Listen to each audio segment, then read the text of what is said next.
Heureuse de vous retrouver, mesdames, messieurs, sur Afrique Média pour ce tout nouveau numéro de Géopolitique Internationale. Merci de votre fidélité à nos programmes Géopolitique Internationale, nouvelle édition. Donc, on reparle du gel des avoirs de RT France. On en parlait déjà la semaine dernière.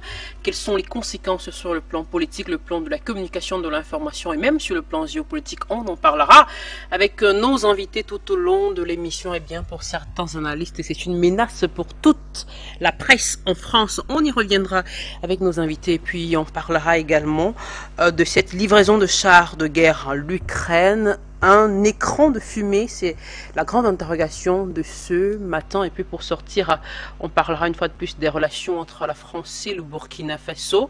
Eh bien, le capitaine Ibrahim Traoré qui est désormais, ou alors de plus en plus sur les traces d'Assimi Goïta. Quelle analyse selon vous, mesdames, messieurs? On en parlera avec nos invités tout au long de cette émission. Invités ce matin dans le cadre de cette édition de Géopolitique Internationale, le professeur François Ndengui qui sera avec nous d'un moment à l'autre, Adrien Boquet, Gamal Abina et puis Samantha Ramsamy qu'on a le plaisir d'accueillir sur le plateau d'Afrique Média. Tous les quatre vont donc éclairer davantage notre lanterne ce matin sur ces trois sujets majeurs. On va commencer avec vous, Gamal Abina. Bonjour à vous, bienvenue. Un plaisir de vous retrouver une fois de plus dans Géopolitique Internationale. Bonjour à vous, merci encore pour l'invitation et heureux de vous retrouver, vous et Vanessa, les deux Vanessa. Merci à vous, Gamal, d'être des nôtres ce matin encore. À vos côtés, Samantha Ramsamy, bonjour, bienvenue, merci de nous rejoindre en direct en Géopolitique Internationale. Bonjour Vanessa, merci beaucoup de m'accueillir sur votre plateau, sur le plateau de Géopolitique Internationale sur Afrique Média TV. D'accord.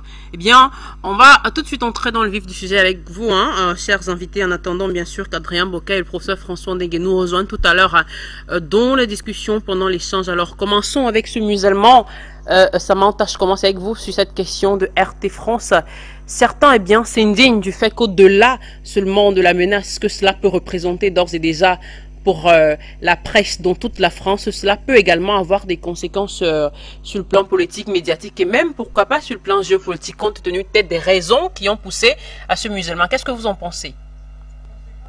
Alors, ce qu'il faut souligner, c'est que nous sommes victimes à RT France d'une censure sans précédent en France, mais quand même au sein de l'Union européenne et peut-être même au-delà.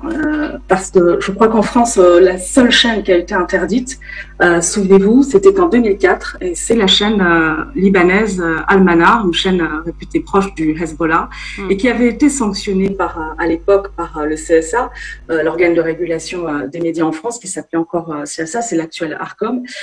Cette chaîne, elle avait été sanctionnée pour des programmes jugés antisémites. Il faut quand même le souligner, RT France n'a jamais été sanctionné par l'Arcom, et cela depuis son lancement en 2017. On était quand même surveillés comme le lait sur le feu. Il y a eu aucune sanction prise à notre encontre, alors que c'est vrai, l'État français nous accuse et certains médias nous accusent de véhiculer la propagande russe sans avancer aucune preuve. En réalité, lorsqu'il y a eu le déclenchement du conflit par la Russie en Ukraine, au niveau de l'Union européenne, il a été décidé de suspendre la diffusion d'RT France au sein de l'espace européen. C'est une directive que tout le monde peut lire et je rappelle que dans cette directive, il est question d'une suspension, non pas d'une interdiction de diffusion. Et cette suspension, elle est effective selon cette directive le temps de ce conflit. La reprise de la diffusion, elle est conditionnée, c'est indiqué dans cette directive, elle est conditionnée au traitement de l'information qu'RT France pourrait avoir à la fin de ce conflit, le traitement de l'information, par exemple, au niveau européen. Mais il est bien précisé également, et ça c'est quand même très important, que rien n'empêche les journalistes et la chaîne RT France de poursuivre ses activités, c'est-à-dire de produire du contenu, de réaliser des interviews, Et c'est ce que nous avons fait après la suspension de notre chaîne. C'est vrai qu'on s'est arrêté quelques semaines et on a repris la production des contenus au mois de mai. On a produit des programmes, on a travaillé sur la grille, et puis on arrive à la fin de l'année et il y a donc un 9e paquet de sanctions qui sanctionne donc la Russie, des entités russes, dont la chaîne, dont la maison mère d'RT France, RIA Novosti. Ces sanctions, c'est quoi? C'est le gel des avoirs justement de ces entités russes. Et lorsque cette sanction elle tombe à la fin de l'année, nous ne sommes pas particulièrement inquiétés à ce moment-là. Il faut quand même rappeler qu'RT France c'est une société de droit français. C'est vrai qu'en janvier, on nous a donc notifié le gel des comptes bancaires d'RT France. C'est la direction générale du Trésor qui a donc notifié ce gel des comptes bancaires. La direction générale du Trésor qui est sous tutelle du ministère des Finances et de l'Économie. Donc c'est une décision de l'État de l'État français qui s'est justifiée en argumentant que par ricochet, puisque les sanctions prévoient le gel des avoirs des entités russes, dont la maison mère, eh bien, par ricochet, cela doit s'appliquer à RT France. Donc, sur le plan juridique du droit français, c'est discutable.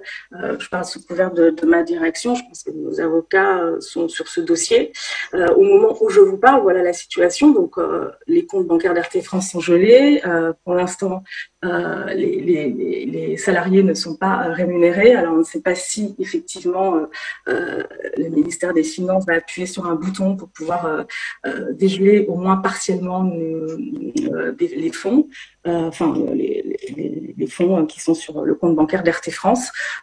Et ça conditionne évidemment la survie de notre média, parce que si il n'y a plus de fonds, voilà, c'est la fermeture qui nous attend et ça va être vraiment compliqué de poursuivre nos activités. Donc tout ça, c'est très très inquiétant, vous l'imaginez bien. C'est une censure sans précédent. C'est inquiétant pour la liberté des médias, la pluralité des sources d'information en France. Et surtout, c'est ouvrir une boîte de Pandore finalement, parce que si ça arrive à RT France, on se dit que ça peut arriver à un autre média. Et il faut noter que l'État français a condamné la suspension de RFI au Burkina Faso, au Mali, a condamné la suspension de France 24 au Mali, à juste titre. Pourtant, sur son propre sol, elle encourage la fermeture d'un média qui n'a jamais été sanctionné, je le rappelle, par l'ARCOM, l'organe de régulation des médias ici en France. D'expression, Samantha, une autre question que je vous pose, mais cette fois-ci à deux volets. Alors, premièrement, est-ce que vous pensez, vous, à votre niveau, que cette différente suspension, finalement, pourrait d'une certaine façon impacter le traitement de l'information, la façon de travailler de RT France pourrait changer, amener à modifier, à revoir certaines choses dans le traitement de l'information. Et d'ailleurs, que répondez-vous à ceux qui disent clairement que ces suspensions-là expriment tout simplement un niveau, ou alors le niveau de dégradation de la liberté d'expression en France? Est-ce que c'est le cas? C'est bien le cas, puisque on sait tout de même que la France reste le pays de la liberté d'expression. Est-ce qu'aujourd'hui, à travers ces différentes suspensions, on peut dire que cette liberté d'expression a pris un coup? Clairement, c'est vrai qu'RT France se distinguait, et je ne vous apprends rien, des médias type mainstream par sa ligne éditoriale.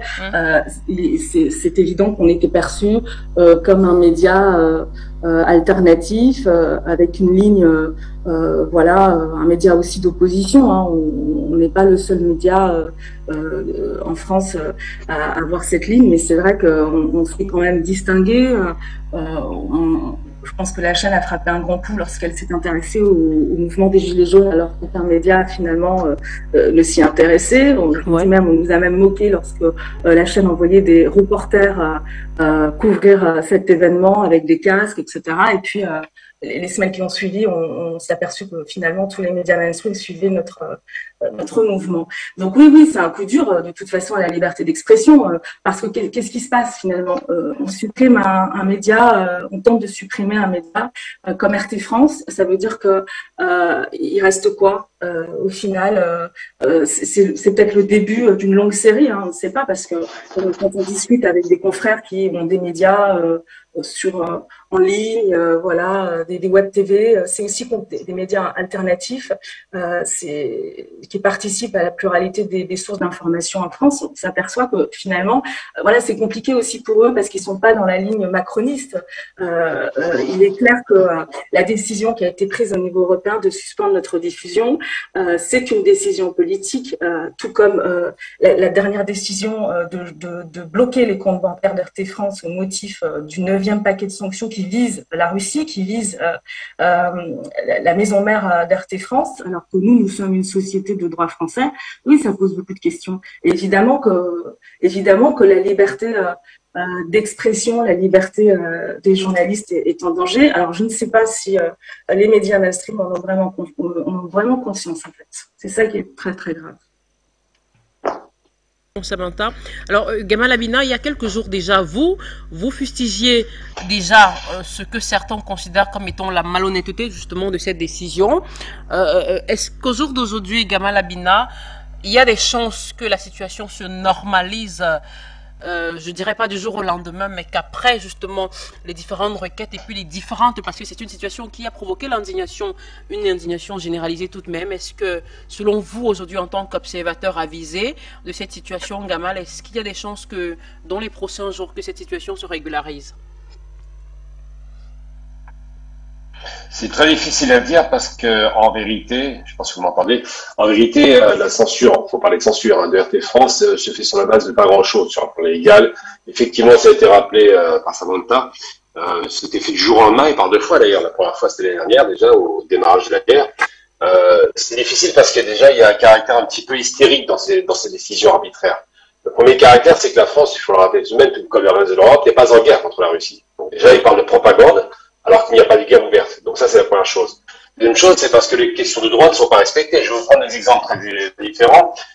Récemment, il y a un homme pour lequel j'ai pas forcément de sympathie, mais dans tous les cas, sur le plan du droit, il a été mis à mal. C'est Hassan Iqouissel. Il a été expulsé assez rapidement. D'abord, ils ont tenté d'expulser de France, puis ensuite en Belgique, alors qu'il n'y a jamais eu de condamnation. C'est quasiment le fait du prince. On dit, c'est un homme méchant, il faut l'expulser. Donc déjà, la loi, on met un peu de côté, et ça a été fait de façon assez expéditive. Ensuite, c'est vrai qu'à l'époque, sur la question des nanars, effectivement, une nanar avait été interdite, la chaîne du Hezbollah, donc, parce que il y a eu un film qu'ils avaient diffusé qui avait une dimension du point de vue occidental antisémite. Ok. Donc, faut jamais oublier que le Hezbollah est en guerre contre Israël. Donc, ce genre de choses n'est pas une surprise, mais c'est vrai que c'est une raison invoquée. Ils ont utilisé cette base-là juridique pour pouvoir dire on l'interdit. En réalité, c'est juste pour éviter qu'il y ait une diffusion de propagande, entre guillemets, qui ne soit pas dans la ligne gouvernementale. On se rend bien compte aussi pour des chaînes qui ne sont pas interdites, mais qui ne sont même pas tolérées, c'est pire encore. Dans deux chaînes, Al Jazeera est interdite de diffusion en français, il faut le savoir, ils ont des bureaux à Paris, je les connais très bien, mais on ne peut diffuser qu'en arabe. C'est-à-dire que même quand je prends la parole chez Al Jazeera, je suis doublé en arabe. Donc pas d'autorisation à diffuser, alors que Al Jazeera, c'est le Qatar, et qu'ils ne sont pas censés non plus être brouillés avec la France. On voit aussi pour TRT, la chaîne de télévision turque, qui n'est pas autorisée à diffuser en français. Donc tout ça, c'est des méthodes de pré-censure qui ont été mises en place et qui expliquent qu'effectivement, il y a une ligne politique qui est maintenue. Maintenant, moi, ce qui me choque le plus, alors de savoir est-ce qu'ils vont être rétablis. Sur le plan du droit, ils devraient être rétablis, puisque je pense que les avocats font leur travail, qu'effectivement, ils ne sont pas interdits, mais juste interdits de diffusion en Europe. Donc, via un VPN, on pouvait les voir, effectivement, il faut le savoir. Finalement, il y a très peu de monde qui les voyait en VPN. C'est quoi, les 15 000 personnes maximum qui t'abonnaient, je crois, sur la chaîne. Mais il se trouve qu'aujourd'hui, la question qui doit être posée, c'est pourquoi est-ce qu'on doit censurer une chaîne comme celle-ci, qui pose problème à M. Macron, on l'a bien compris, par rapport à une question sociale, et par rapport à des questions politiques, hein. Il y a un peu une obsession anti-russe qui s'est développée, qui est très étonnante, sachant qu'elle n'a commis aucune faute, je tiens à préciser, et que quand bien même elle ferait du soft power pro-russe, c'est vrai, ou même il y aurait des discours qui seraient dans un cas pro-russe et le cas le contradictoire, de toute façon, au nom de quoi on l'interdit. Ce qui est choquant, c'est de se dire qu'ils ont peur à ce point, il faille éteindre toute possibilité d'entendre un autre son de cloche que celui qui est autorisé par les médias donc dits mainstream, comme on dit, est un anglais là, les médias donc classiques qui sont proches du pouvoir, hein, je parle des chaînes privées, ou simplement les médias d'État, le groupe France Télévisions, RFI, tout le reste. Eh bien, moi, je pense qu'il y a un vrai problème par rapport à ça en termes de liberté, tout court, même pas d'expression, de liberté. C'est-à-dire qu'on interdit aux gens de pouvoir penser ou de choisir une autre ligne politique voulue par le gouvernement.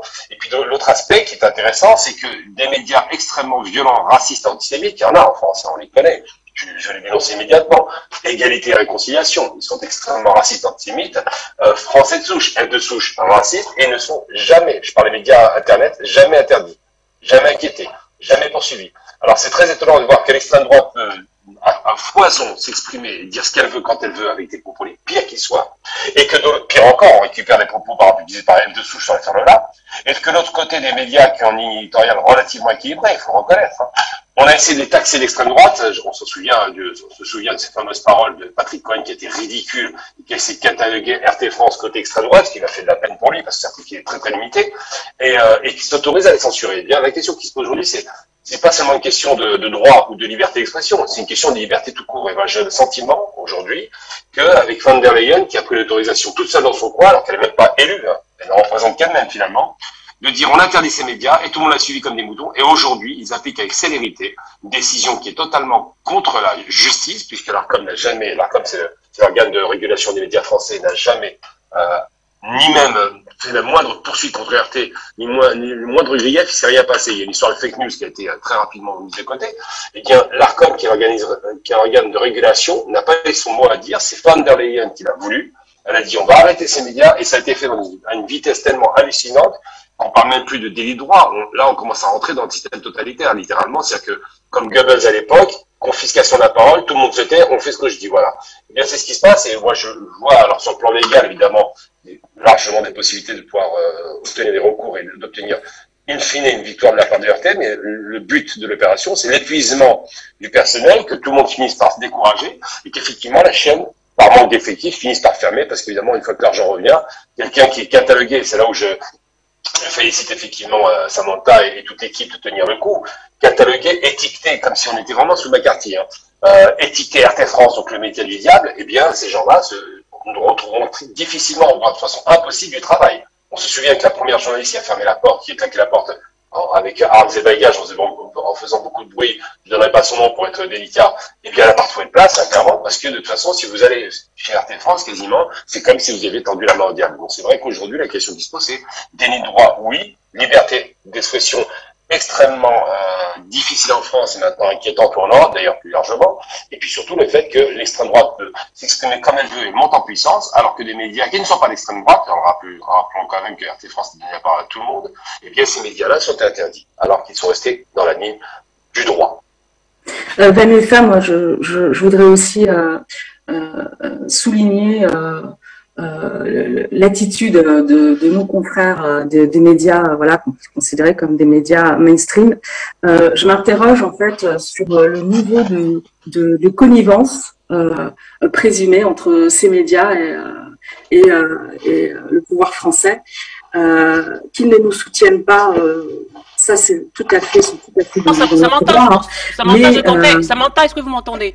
Je comptais justement vous poser la question. Oui, je vous entends. C'est la question de savoir, mais pourquoi on n'a pas le sentiment de voir une sorte de concertation? Parce qu'il faut tout de même rappeler que pour l'instant, ou du moins depuis le début de cette censure-là, il n'y a pas de syndicat de professionnels, peut-être ayant fait un soulèvement quelconque pour dénoncer peut-être cette censure que certains qualifient d'un autre âge. Mais pourquoi? Alors, vous me posez la question pourquoi, c'est vrai, vous notez très justement que même au niveau des syndicats de journalistes, c'est vrai que les soutiens sont timides. Au niveau d'RT France, les syndicats qui nous représentent se sont quand même fondus d'un communiqué pour soutenir la direction, soutenir les salariés, mais c'est vrai que au niveau des organisations syndicales de la profession, voilà, les soutiens sont quasi absents. Et pour revenir justement sur mes interrogations concernant les connivences présumées de certains médias avec le pouvoir français, je vous disais qu'ils ne nous soutiennent pas, c'est leur droit. Mais ce qui est extrêmement grave, en fait, c'est vrai qu'on est habitué, plus souvent habitué en tout cas, a constaté que des États musellent des médias, et ça se passe dans le monde entier, c'est condamnable partout où cela peut se passer, mais on n'est pas du tout habitué à voir des médias s'organiser pour faire disparaître un média. Et regardez ce qui se passe en France. J'ai deux exemples. Au moment où, je vous dis, nous sommes suspendus de diffusion au sein de l'Union européenne, donc je vous ai expliqué, nous avons stoppé nos activités quelques semaines et puis on a repris nos activités puisque rien ne nous l'interdisait. Selon la directive de l'Union européenne, nous étions autorisés à poursuivre nos activités en tant que journalistes. Et c'est vrai qu'au moment où on a repris la production des contenus, ces contenus ont été diffusés sur une plateforme Odyssée. Et à la fin de l'année, je crois que c'était au mois de novembre, un média de service public, un média radio de service public, s'est fendu d'un article dans lequel il annonce que c'est exclusif d'ailleurs, c'était absolument pas exclusif, qu'RT France poursuivait la production de contenu et était distribuée par une plateforme, en l'occurrence Odyssée. Quelques jours après, nous n'étions plus disponibles librement sur la plateforme Odyssée. On l'est toujours, mais il faut désormais un VPN. Je vous parlais du 9e paquet de sanctions qui tombe à la fin de l'année, qui vise la Russie. Nous ne sommes pas nous visés, donc nous ne sommes pas inquiétés jusqu'à ce mois de janvier.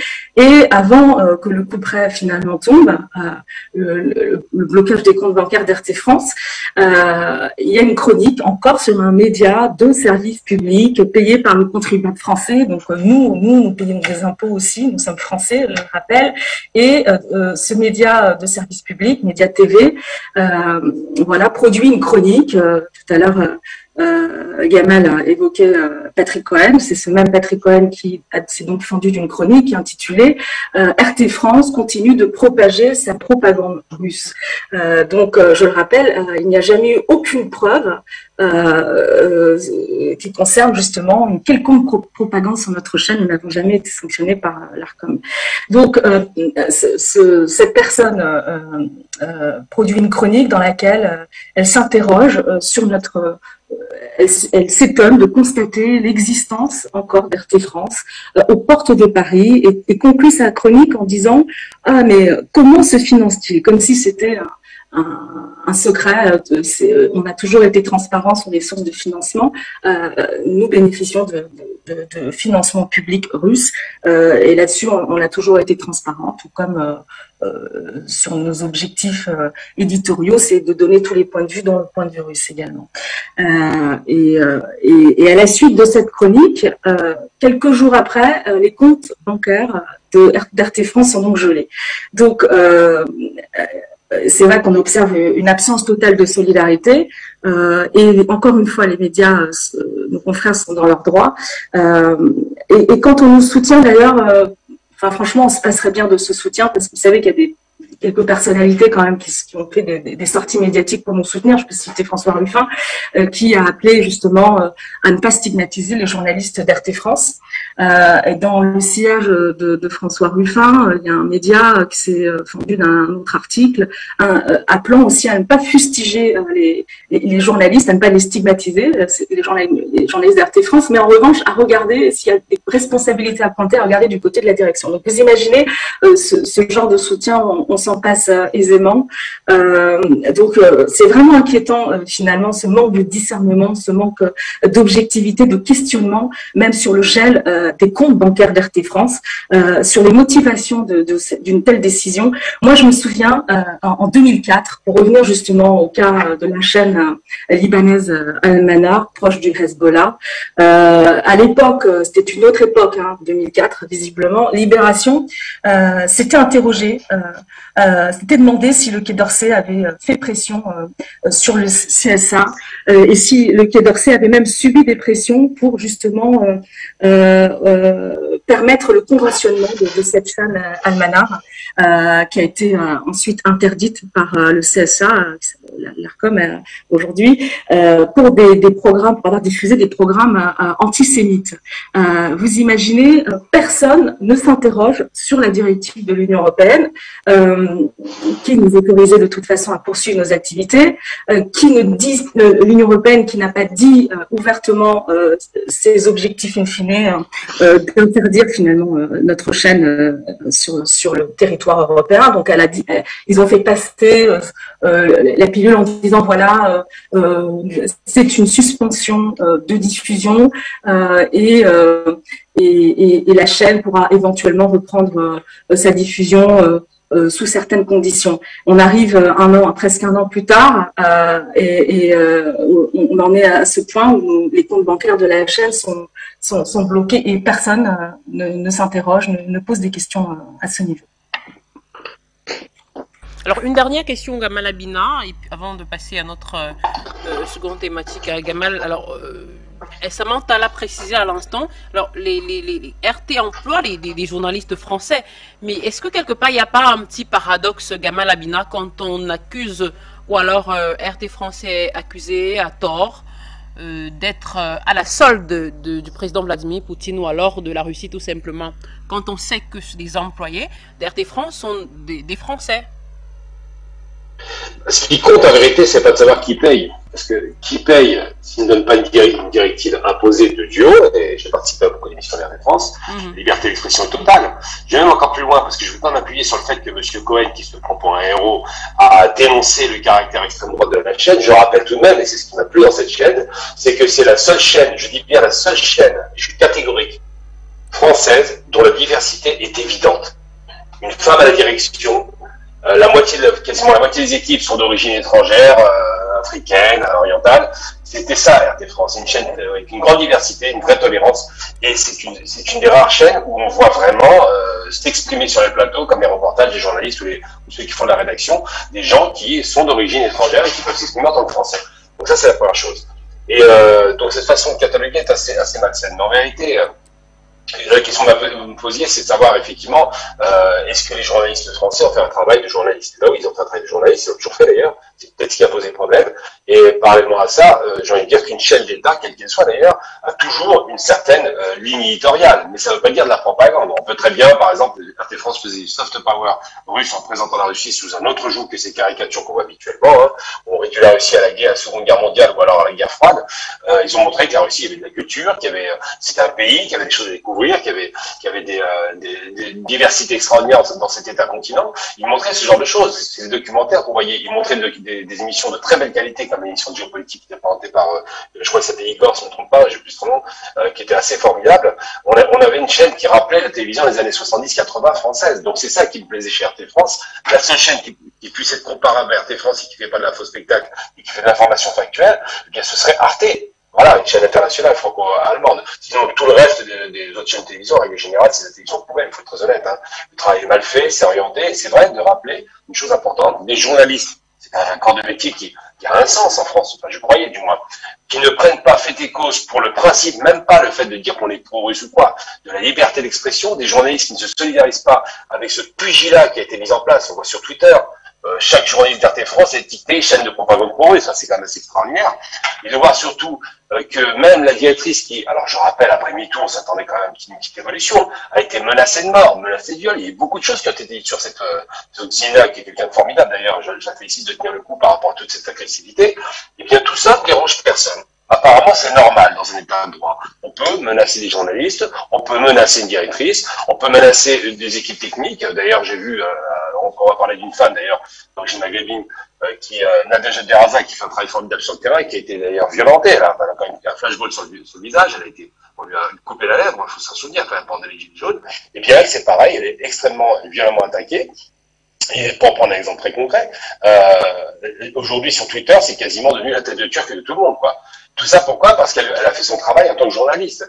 Donc la question qu'on doit se poser, c'est comment on peut accepter de tête dérive dans un pays qui prétendait défendre les droits de l'homme. Apparemment, on est Charlie quand ça nous arrange. Charlie peut insulter les arabo-musulmans, aucun problème, ça passe comme lettre à la poste, c'est une critique. Par contre, une chaîne qui fait un travail normal de couverture d'actualité et qui essaie de donner des points de vue des deux côtés, c'est vrai. J'ai souvent eu des débats sur RT France face à des gens d'extrême droite, ça ne posait aucun problème.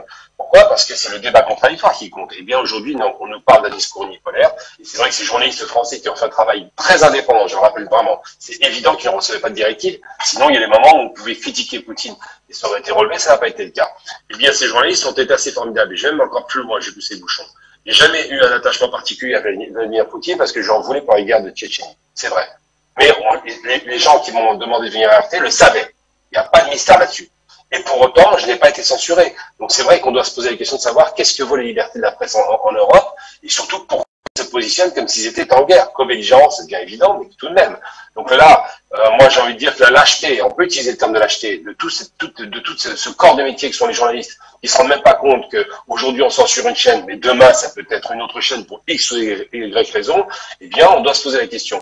Et ce qui a été évoqué récemment d'ailleurs, faut pas l'oublier, c'est qu'il y a même des gens qui commencent à envisager de censurer. J'ai pas de sympathie pour CNews, mais tout de même, c'est la liberté d'expression. Ils voudraient censurer CNews parce qu'ils les trouvent trop radicaux, trop extrêmes. C'est très amusant d'entendre ça. C'est quand même cette chaîne qui a fait émerger Zemmour, qui a eu droit de concourir à la présidence de la République alors qu'il était condamné. Et bien pour autant, je m'inscris enfin, je suis totalement opposé à la censure, même sur des médias d'extrême droite. Il faut leur porter la contradiction, mais on ne doit pas les censurer. Donc, censurer RT France, alors que ils n'ont jamais été condamnés, jamais été mis à l'aise de façon claire, il n'y a rien. Mais juste par anticipation, parce qu'ils pourraient donner un discours qui ne serait pas la propagande ukrainienne aujourd'hui qu'on observe, parce qu'il est quand même grossier de voir cette propagande qui nous annonce à chaque fois les victoires fantaisistes, alors que l'Ukraine est en train de se faire martyriser littéralement parce qu'on les a piégés dans une guerre inutile. Eh bien ça interroge. Et puis dernière chose pour parler des questions ukrainiennes, rappelons tout de même que les Turcs avaient proposé une médiation qui avait réussi, et que les Anglais ont envoyé du temps de l'autre, je vais même pas le nommer tellement il est écœurant ce type-là. Johnson, enfin on l'appelle comme ça. Il a envoyé un émissaire, je crois, en Turquie pour empêcher que la négociation aboutisse. Donc l'objectif clair, c'est d'en finir évidemment avec la Russie dans une guerre inutile qui va épuiser deux pays, surtout l'Ukraine, je dis. Et surtout l'objectif clair, c'est de rétablir un conflit de guerre froide pour justifier des dépenses mirifiques d'armement. C'est tout simplement ça. Tout le reste, c'est du blabla. Ils n'ont aucune sympathie pour les Ukrainiens, mais ils les ont bien instrumentalisés. Il suffit de se rendre compte pour ça. Ils ne veulent pas leur donner d'armement important et de haute technologie. Ils se rendent bien compte que ça pourrait poser problème. Donc là, aujourd'hui, effectivement, cette censure est la conséquence d'une guerre qui a été voulue par les États-Unis. Je ne dis pas que les Russes ne sont pas intervenus, évidemment, mais qui a été voulue et encouragée et qui aujourd'hui, malheureusement, semble durer et va durer un certain temps parce que l'obsession américaine, c'est effectivement de fracturer l'Europe. Donc simplement, je dis ce que j'en pense. Moi, je suis pas un pro-européen, mais cette censure, effectivement, traduit un malaise général. Et on doit se poser la question de savoir pourquoi, et c'est ce que je répète à nouveau, le corps de métier des journalistes n'a pas été un peu plus courageux pour dire « Ok, on n'aime pas RT France, mais tout de même, on ne fait pas de chasse à l'homme, on va peut-être se calmer. » C'est ça la question qui doit être posée. Vanessa, moi je souhaiterais répondre à cette question justement relative à notre indépendance. RT France est un média indépendant, tous les journalistes d'RT France sont français et donc sont très attachés à l'indépendance du traitement de l'information. Nous ne recevions aucune directive du Kremlin, il faut que ce soit clair, et le principal garant de mes propos, c'est tout simplement le conventionnement que nous a accordé l'ARCOM et qui n'a jamais été levé.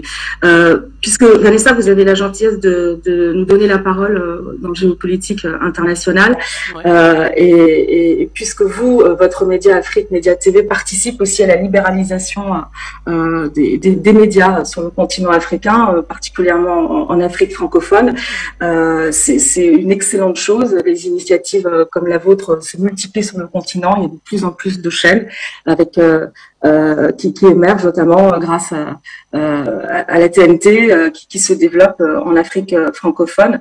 Et finalement, c'est important. Pourquoi? Parce que l'objectif, in fine, c'est tout de même de tenter de faire contrepoids au quasi-monopole aujourd'hui occidental dans le traitement de l'information africaine. Ce quasi-monopole, il est représenté par qui aujourd'hui? Vous avez des mastodontes comme BBC, comme CNN, comme Euronews qui a lancé une chaîne africaine, Africa News. Vous avez France 24, RFI évidemment, et vous avez la chaîne américaine pour l'Afrique, VOA. C'est vrai que tous ces médias avancent dans le même sens, ont une ligne éditoriale identique, et c'est important qu'il y ait d'autres voix justement dissonantes, d'autres voix de l'information dissonante sur le continent africain. Et comme vous, RT France, je crois, participer à cette dynamique. L'objectif finalement, c'est de répondre à une audience africaine qui a besoin de diversifier ses sources d'information, une audience africaine qui est largement représentée par une jeunesse aujourd'hui qui est dominante sur le continent africain, qui a des aspirations qui concernent évidemment l'indépendance financière de ce continent, l'indépendance monétaire, l'indépendance économique, l'indépendance politique, et qui a des aspirations aussi qui concernent le développement et l'intégration, l'emploi, et je crois que plus les médias, plus on avance vers une pluralité des médias en Afrique, et mieux c'est pour le continent. Donc déjà, je vous remercie encore de nous avoir donné la parole et d'avoir permis de s'exprimer sur la situation d'RT France, qui est une situation extrêmement inquiétante encore pour la liberté des médias en France, mais partout dans le monde, parce que évidemment cette décision de vouloir supprimer notre média en France au sein de l'Union européenne, ça risque d'avoir des répercussions bien au-delà. Voilà, d'où les conséquences dont on parlait dans cette thématique. Mais Samantha, vous ne partez pas. Vous restez avec nous. Une dernière question que j'aimerais vous poser tout à l'heure avant que vous ne nous quittiez. Mais avant, j'aimerais souhaiter la bienvenue au professeur François Ndengue qui nous a rejoint dans le cadre de cette édition de Géopolitique Internationale. Professeur, bonjour à vous. Bienvenue. Merci de nous retrouver en direct. Bonjour à vous. Bonjour à Monsieur Gamal et bonjour à Madame Samantha. D'accord. Merci. Bonjour François. Bonjour François. Je suis ravie de te retrouver parce que je t'ai souvent accueilli dans AfriConnect, l'émission que j'aime. Merci beaucoup. Voilà. Et bonjour évidemment à vos téléspectateurs. D'accord, c'est gentil, merci professeur. Alors, je poserai tout à l'heure une dernière question à Samantha sur cette question de la censure de RT France, professeur, mais avant, on va passer tout à l'heure à notre thématique principale de géopolitique internationale avec vous, mais avant, j'aimerais rapidement avoir votre avis également sur cette censure, professeur de RT France, alors qu'on sait que l'indignation est de plus en plus grande, c'est-à-dire que un certain nombre de personnalités médiatiques et même politiques, justement, s'indignent depuis contre cette mesure qu'ils appellent une mesure liberticide. Qu'est-ce que vous en pensez, professeur? J'en pense deux choses. Premièrement, c'est un acte de vol. On n'a pas le droit de saisir les avoirs de cette chaîne. Cette chaîne n'a commis aucune faute professionnelle.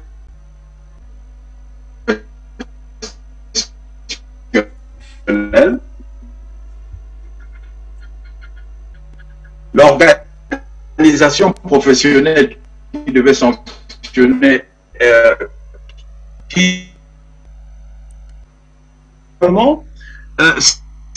c'est un acte qui est contre la liberté d'expression. Et ça ne me surprend pas. Je constate, je l'ai souvent dit ici, il n'existe pas, surtout pas dans les pays qui se prétendent ainsi. Parce que la démocratie, du moins, ce que l'on en pense, c'est que non seulement il y a la liberté d'expression, mais de la part du citoyen, il y a la part pour le citoyen d'avoir accès aux sources d'information, considérer, infantiliser le citoyen et dire qu'on doit lui il n'entend pas d'autres sons, c'est quelque chose d'inouï et d'inacceptable. Les gens sont adultes, on doit laisser les gens, moi je suis pour une liberté à 100%, les gens graves. Et cela relève un certain phénomène général que l'on rencontre dans les circonstances actuelles de géopolitique en Europe dite occidentale.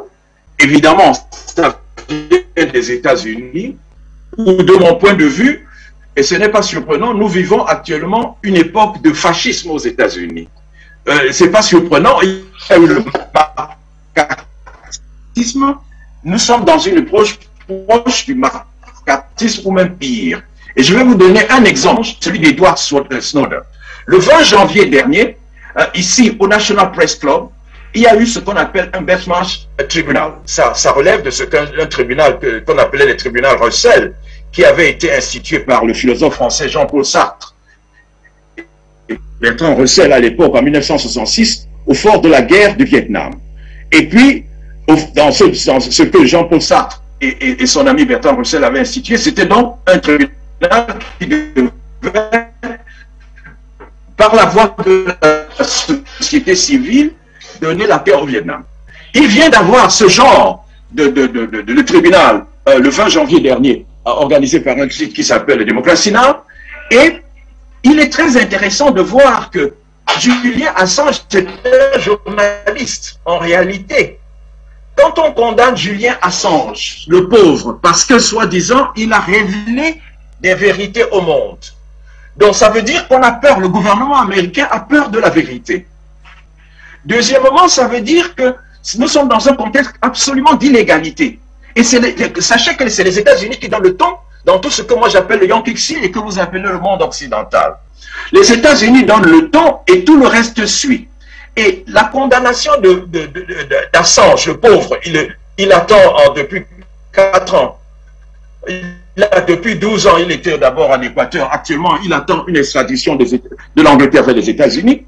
Mais quelle est la faute qu'il a commise? Nous sommes en plein cœur du journalisme. Pour moi, Assange est un journaliste et les États-Unis sont incapables de supporter la vérité. Monsieur Assange, de plus, n'est pas citoyen américain. C'est un citoyen australien.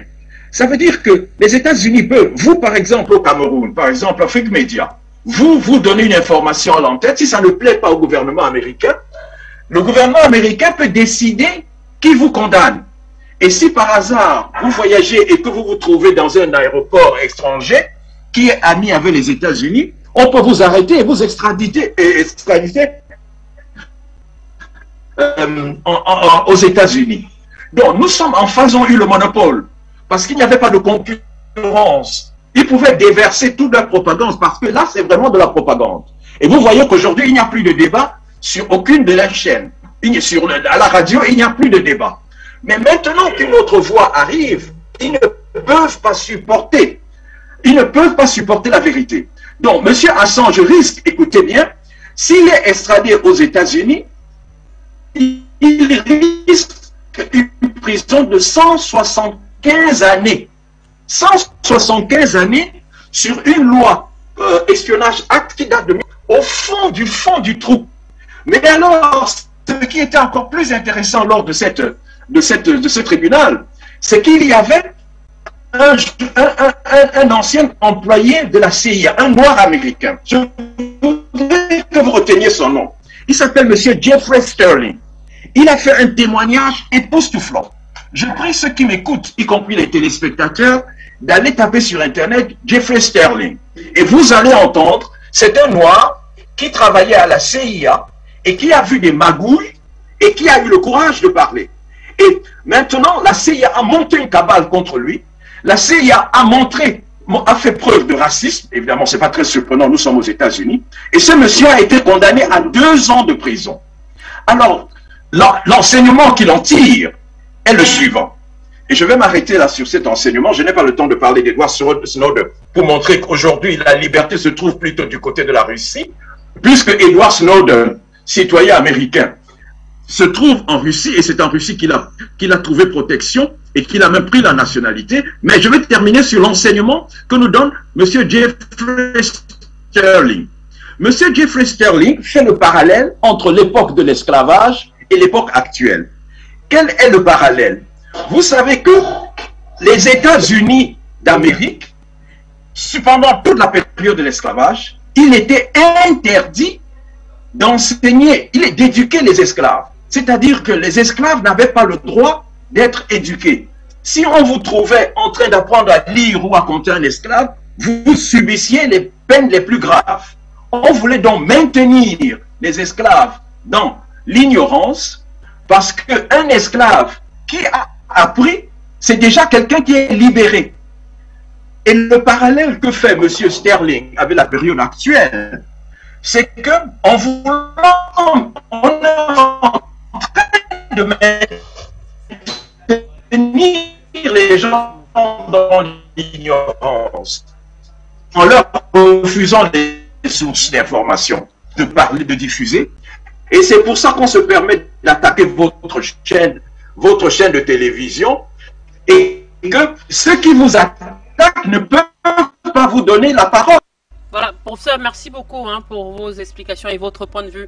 Malheureusement, la connexion n'est pas très bonne. On a du mal à vous entendre de bout en bout. On espère que tout à l'heure, ce sera parfaitement rétabli. Alors, très rapidement, pour sortir de ce sujet, pour sortir Samantha, j'aimerais, pour finir, est-ce qu'il y a, juste pour savoir, est-ce qu'il y a où il y aurait eu déjà une sorte de pétition? Pourquoi pas? Est-ce que des uns et des autres ont peut-être pensé à faire une pétition? Parce que on a pu lire ça et là que des pétitions ou une pétition. On pensait à une pétition disant non à l'interdiction de RT France et oui au droit à l'information. Et une pétition comme celle-là, avec peut-être si elle recueille un nombre assez élevé de signatures, est-ce que cela ne pourrait pas faire bouger des choses concernant la situation de RT France, très rapidement? Écoutez, s'il y a une pétition en ligne, je crois qu'il y en a une d'ailleurs sur la plateforme change.org, qui a recueilli plus de 50 000 signatures, il me semble. Et ce sont des initiatives évidemment que l'on apprécie, mais je ne crois pas que ça va changer la situation, puisque je vous l'ai expliqué, on est tous convaincus que RT France, mais pas seulement RT France, qu'il s'agit d'une décision politique, la suspension de notre diffusion au sein de l'Union européenne, une décision politique, le blocage des comptes bancaires d'RT France. Vous imaginez, je vous ai expliqué que nous sommes, au moment où je vous parle, nous sommes en attente quand même d'un déblocage partiel de nos comptes pour pouvoir faire en sorte que les salariés soient rémunérés. Donc, on voit bien qu'on est dans une décision politique, puisque pour l'instant, le ministère des Finances et de l'Économie, qui peut évidemment améliorer la situation, ne fait rien pour l'instant. Donc, on va voir ce qui va se passer la semaine prochaine. Mais non, je ne crois pas que ça va changer grand-chose dans les relations qu'on peut avoir avec l'État français aujourd'hui. Je pense qu'on est arrivé à un point de rupture. Est-ce que effectivement il peut y avoir un retour, est-ce que les choses peuvent s'apaiser? Je ne crois pas, parce que vraiment l'objectif in fine de l'Union européenne, c'était dès le départ de toute façon de faire en sorte que RT France ne puisse pas exister. Donc voilà, là on va voir ce qui va se passer dans les prochaines semaines, mais je ne pense pas que les pétitions, c'est très important, parce que effectivement ça permet de mobiliser l'opinion publique, mais je pense que Gamal peut en témoigner, François aussi. Je pense qu'en France, l'opinion publique s'est vraiment mobilisée sur les réseaux sociaux, et elle nous soutient pour une grande majorité, parce que dans un pays comme la France, c'est aujourd'hui inacceptable qu'un média comme RT France, qui a été conventionné par l'ARCOM, qui n'a jamais été sanctionné, c'est un média, on a toujours revendiqué notre indépendance, et c'est vrai que on ne s'est jamais caché que notre ligne éditoriale, je pense que c'était de donner tous les points de vue, y compris le point de vue russe. Donc voilà, Gamal tout à l'heure parlait de soft power. Oui, on s'inscrit peut-être dans cette dimension-là. Donc non, je pense pas que ça va changer grand-chose. Merci Samantha Ramsamy, merci beaucoup pour toutes ces explications. On espère que cette situation de toutes les façons se régularise. Merci à vous d'avoir été des nôtres sur ce plateau de géopolitique internationale, voilà, pour éclairer davantage nos téléspectateurs sur cette situation concernant RT France, cette censure que certains qualifient bien sûr d'inédite depuis bien sûr le début de l'opération de la crise ukrainienne. Voilà, on va à présent et sans transition d'ailleurs passer à notre... Merci Vanessa, merci à François et à Gamal aussi. Samantha, vous pouvez rester, c'est avec plaisir. Oui, si on me permet de rester, je vais rester. Mais bien sûr, Samantha, écoutez, si vous analysez avec nous les sujets, ces sujets majeurs qui concernent hautement la géopolitique internationale, c'est très intéressant, donc je vais rester. Voilà, alors nous allons tout de suite commencer. Et on va commencer avec Gamal Abina sur cette question concernant la livraison des chars, avant de passer la parole tout à l'heure. De repasser la parole tout à l'heure au professeur. Alors Gamal Abina, on parle de cette livraison de chars en Ukraine. Selon certains analystes et même selon certains responsables à Moscou, cette livraison de chars à l'Ukraine prouve tout simplement une fois de plus que les pays de l'OTAN, contrairement à ce qu'ils clament, sont d'une certaine façon engagés dans le conflit en Ukraine. Alors, on parlait il y a quelques semaines encore sur ces mêmes plateaux, Gamal, de l'Allemagne notamment, qui était réticente quant à la livraison des chars Léopard 2. Finalement, Berlin a donné son accord et s'en est suivi donc Oslo et Varsovie. À ce stade, justement, est-ce que vous pensez que cette livraison des chars lourds pourrait changer ou modifier quelque chose dans le cours du conflit, Gamal Abina? Pour commencer, Berlin n'a donné aucun accord, il a été sous pression américaine, Berlin n'a aucune voix à la décision. Les États-Unis occupent toujours l'Allemagne, il faut le rappeler tout de même, c'est important, depuis la Seconde Guerre mondiale, c'est la seule force militaire qui reste en Allemagne. Les Français sont partis, les Anglais, mais pas les Américains. Donc les Allemands essaient d'éviter cet embrigadement, ont été forcés à la décision, au départ disaient non et radicalement non, l'opposition allemande aussi l'a dit. Il ne faut pas oublier une chose, c'est que l'envoi de chars Panzer, on peut les appeler comme ça, parce que c'est comme ça qu'on dit en allemand, les Panzer, donc des chars allemands en Ukraine, ça rappelle quand même un souvenir extrêmement violent pour les Russes. Ça rappelle la Seconde Guerre mondiale, ça rappelle une agressivité qu'on a connue, qui était quand même extrême avec la bataille la plus importante, celle de Kursk, qui a donc donné lieu à un immense bain de sang en Russie, 26 millions de morts, rappelons-le tout de même. Et lorsqu'on force les Allemands à envoyer des chars qui sont des chars de haute technologie, pour les donner à qui? À des Ukrainiens qui ne savent pas les utiliser, on se rend bien compte qu'il y a quand même un bal d'hypocrisie comme rarement on en a vu. Parce que au départ, on soutient à fond l'Ukraine, on est pour les sanctions, mais pas trop vite. On va y aller doucement, sanctions parce qu'on a quand même de gaz et de pétrole et de charbon. Donc ils ont fait quasiment un an pour obtenir les sanctions totales de la Russie, et encore, on peut en discuter. Ensuite, on dit on va vous aider, allez-y les Ukrainiens, foncez jusqu'au dernier Ukrainien pour le coup. Au combat, on les trouve formidables, ils acceptent de mourir pour une cause qui n'est pas très claire. Et à l'arrivée, on leur dit, finalement, on va vous soutenir, mais pas trop, un petit peu. Les Français donnent pas de chars Leclerc, mais des AMX, du vieux matériel militaire fatigué, qui n'est même pas adapté pour le terrain. Les Américains refusent de donner les chars Abrams avec des motivations assez fantaisistes, trop technologiques, trop difficiles d'emploi, donc on peut pas les donner parce que de toute façon, ça coûte trop cher, simplement, là, on n'est pas de ces sous, bizarrement. Là, pour laisser mourir un Ukrainien, on n'est pas prêt de ces sous, mais quand une fois que tout l'arsenal ukrainien disparaît, eh bien, pour donner des renforts militaires, matériels, je veux dire, là, bizarrement, on a tout un tas d'oppositions. Les Polonais, évidemment, sont les plus excités dans l'opération parce qu'ils veulent absolument envoyer les chars. Mais la Pologne a un compte à régler non seulement avec la Russie, on le sait, mais aussi avec l'Ukraine. Je rappelle tout de même qu'une partie de l'Ukraine appartenait à la Pologne. Ça, c'est des choses qui ne sont pas dites. Il y a beaucoup d'hypocrisie, comme je le disais. Et les États-Unis, évidemment, qui poussent toujours la guerre, sont toujours les derniers sur le terrain à arriver pour donner des soutiens militaires. On l'a vu au cours de la Première Guerre mondiale, de la Seconde Guerre mondiale, ils profitent toujours à plein des guerres, mais rarement ne s'exposent. Et donc, est-ce que ça va changer la donne sur le terrain? J'ai envie de dire que c'est aussi stupide que de croire que la Russie pourrait perdre. Pourquoi? D'abord parce que la Russie joue à domicile, je le dis, la logistique est garantie, la Russie tient le ciel ukrainien, donc il est difficile de les faire reculer. Ensuite, parce que au départ, ils n'ont pas pris les choses très au sérieux, les Russes. Ils ont cru qu'il y aurait un coup d'État, ça n'a pas fonctionné. Et aujourd'hui, ils ont renforcé leur front, puisqu'il y a à peu près 500 000 hommes qui vont être sur le terrain. Et on se rend bien compte que les premières offensives sont catastrophiques pour la partie ukrainienne, qui est obligée de se sauver, Soledar récemment, de se sauver de chaque ville pour réduire au maximum leur perte, qui est à plus de 100 000 hommes selon les sources occidentales. Donc c'est vous dire un peu le bas de sang. Est-ce que les chars vont faire la différence? Ça se saurait si les chars faisaient la différence. Les Russes ont annoncé qu'ils vont les brûler. J'ai vu des images de la 87e division ukrainienne totalement détruite. Des chars, des colonnes entières détruites. On se souvient en Irak de l'immense colonne de chars qui avait été massacrée par les États-Unis, qui quittait le Koweït, des centaines de chars. Les chars ne sont efficaces que s'ils sont couverts par une aviation. On se rappelle en 73 pendant la guerre des Kippour, tant que l'aviation couvrait les chars égyptiens, ça allait. Dès qu'il n'y avait plus de couverture aérienne, c'était un bain de sang. Eh bien non, les chars ne font pas la différence. Par contre, ça fera un petit peu plus durer la guerre, c'est vrai.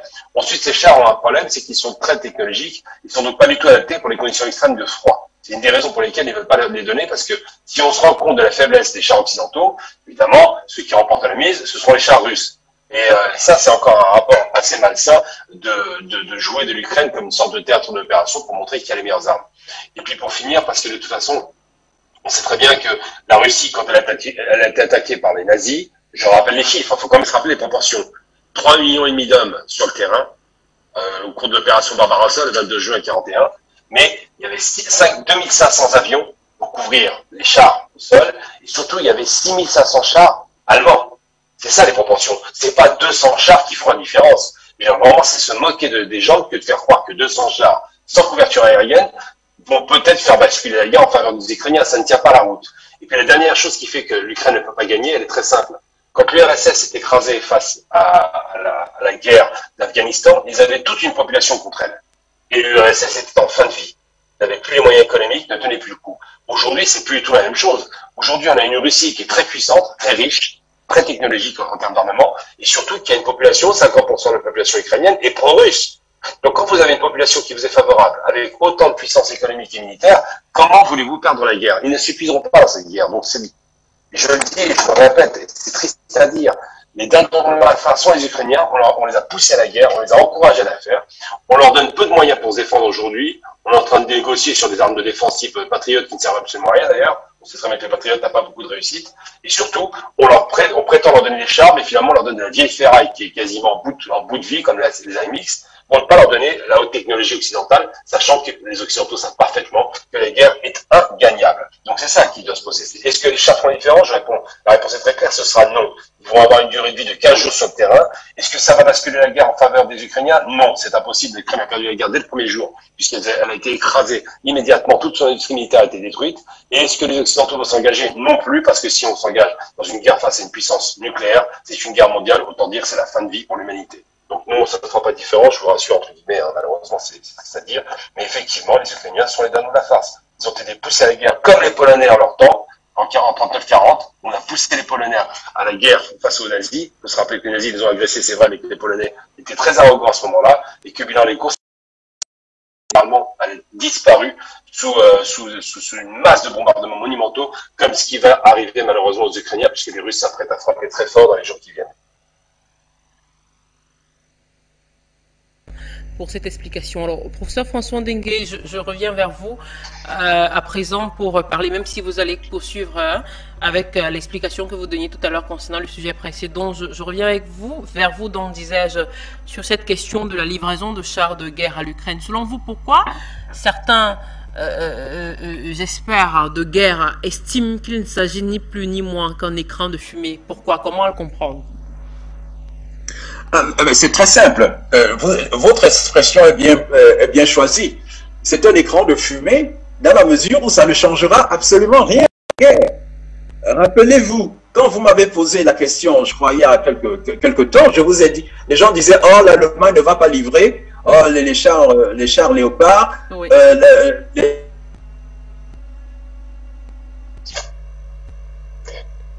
Professeur, vous êtes toujours là? Professeur, est-ce que vous m'entendez? Apparemment, il y a un petit problème de connexion, mais Vanessa, si vous voulez, je peux essayer de répondre à votre question, peut-être. Oui, allez-y, ça m'entend en attendant que la connexion du professeur se rétablisse. Je suis assez d'accord avec l'analyse de Gamal. Ce qu'il faut retenir concernant la livraison des chars de pointe à Kiev, c'est la cacophonie finalement qui règne au niveau des Européens. La livraison d'équipements lourds, les hésitations autour de cette livraison de chars, finalement, ça reflète quoi? Ça reflète une situation qui est quand même très mouvante pour les Alliés. Pour quelle raison? Parce que d'abord, vous savez que il y a d'abord eu la livraison de missiles, puis des missiles antiaériens. Maintenant, on est arrivé au stade de livraison de chars. Et effectivement, pour les Alliés de Kiev, ça pose la question de savoir du statut dans cette guerre. Est-ce que les Alliés refusent de toute façon d'avoir un statut de co-belligérant, hein, et ça pose la question d'une entrée directe finalement dans cette guerre. De toute façon, côté russe, l'OTAN mène une guerre directe contre la Russie, ça c'est non discutable, hein, selon le point de vue russe, mais en tout cas du côté occidental, Paris l'a rappelé tout récemment, Paris l'affirme, Paris n'est pas en guerre contre la Russie.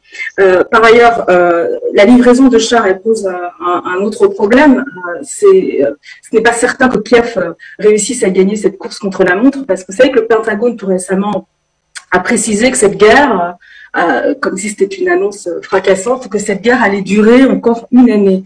Mais la réalité, c'est que la livraison de chars de pointe à Kiev, ça sous-entend que derrière, il va falloir que l'armée ukrainienne soit en capacité d'utiliser ces chars. Est-ce que cette armée, elle va être formée pour cela? Est-ce qu'elle va être en capacité d'utiliser ces chars? Et puis ces chars, voilà, il y a quand même des délais de livraison qui sont très très longs, puisque on parle là d'équipements lourds, d'armements lourds, donc les livraisons de chars de pointe, ça va prendre du temps. Et pendant ce temps-là, je vois que Adrien Bouquet s'installe. Je pense que il va pouvoir lui peut-être être plus précis, mais Gamal le disait, contrairement à ce que l'on peut entendre ici ou là chez certains médias mainstream qui s'interrogent sur les capacités militaires russes aujourd'hui, et ben quand on écoute en fait les reporters de guerre, les rares reporters de guerre qui se sont rendus sur la ligne de front côté russe, ils le disent tous. En fait, la Russie, elle dispose de capacités militaires énormes. Elle n'est pas à son maximum. D'abord, j'en veux pour preuve, c'est la mobilisation actuelle en Russie. Vous savez qu'il s'agit d'une mobilisation partielle, pas d'une mobilisation générale. Donc, en réalité, Kiev a très peu de chances finalement de gagner cette course contre la montre. Déjà, il va falloir faut prendre en compte le délai de livraison, je vous dis, de ces chars. Après, est-ce que Kiev sera en capacité justement de les utiliser? Et je vous dis, il y a eu cette livraison d'équipements militaires à Kiev. On a commencé par des missiles anti-aériens, des chars, et puis maintenant on parle déjà de livrer des F-16, des avions de combat. Vous imaginez? Et Kiev a demandé dès le déclenchement de ce conflit la livraison d'avions de combat, ce que ses alliés ont Samantha, est-ce que vous m'entendez? Oui, je vous entends. Voilà, justement, si on écoute votre analyse, est-ce que cela voudrait dire quelque part que si vous dites que Kiev a peu de chances de gagner cette course contre la montre, est-ce que cela pourrait signifier contrairement à ce que pensent certains observateurs que cette livraison de chars à l'Ukraine pourrait aboutir à une escalade? Donc, est-ce que justement les risques d'escalade sont réduits ou alors existent bel et bien selon vous? Alors, oui, de toute façon, il y a un risque d'escalade parce qu'on n'est pas encore arrivé au maximum de cette guerre conventionnelle. Là, on est dans le cadre d'une guerre conventionnelle. Et les Italiens en sont parfaitement conscients. Donc, ils savent très bien, je ne crois pas que du côté du Kremlin, on ait réellement envie de sortir de ce cadre-là parce que, effectivement, comme l'expliquait Gamal, si on sort du cadre de cette guerre conventionnelle, voilà, personne ne sortira gagnant, n'en sortira gagnant. Donc, effectivement, il y a un peu une guerre de communication, il y a un peu de provocation aussi de la part des alliés de Kiev. Et évidemment, je vous dis, Kiev a demandé des avions et c'est à l'étude. Donc, franchement, est-ce que Kiev serait même en capacité, je veux dire, est-ce que l'armée ukrainienne est assez formée pour pouvoir utiliser encore des avions de chasse? Franchement, c'est une course qu'elle ne pourra pas de toute façon gagner parce que pendant ce temps-là, l'armée russe, voilà, elle a le temps de se préparer, de se mobiliser, de renforcer ses capacités militaires. Et puis, il faut bien comprendre une chose. Et Gamal l'a expliqué, il faut se mettre du côté russe. On est dans une guerre conventionnelle aujourd'hui, mais ici en Occident, on utilise aisément le terme guerre, mais du côté de la Russie, ce n'est pas le cas encore. Du côté de la Russie, depuis le début, on utilise le terme opération spéciale. Et pourquoi? Parce que ça répond finalement à une stratégie très bien définie. C'est-à-dire que on estime du côté russe qu'il y a plusieurs stades à franchir. Et évidemment, demain, si l'Ukraine, si les alliés persistent et signent et continuent à livrer des armes toujours plus lourdes à Kiev, à un moment donné, effectivement, du côté russe, il n'est pas impossible et si Kiev d'ailleurs sort de sa posture défensive et prend une posture offensive, eh bien, il n'est pas impossible que du côté russe, un jour, on explique que voilà, aujourd'hui, il ne s'agit plus d'une opération spéciale, mais d'une guerre. Et là, évidemment, on va faire quoi après? Une fois qu'on aura exploité toutes les ressources d'une guerre conventionnelle, qu'est-ce qui va se passer?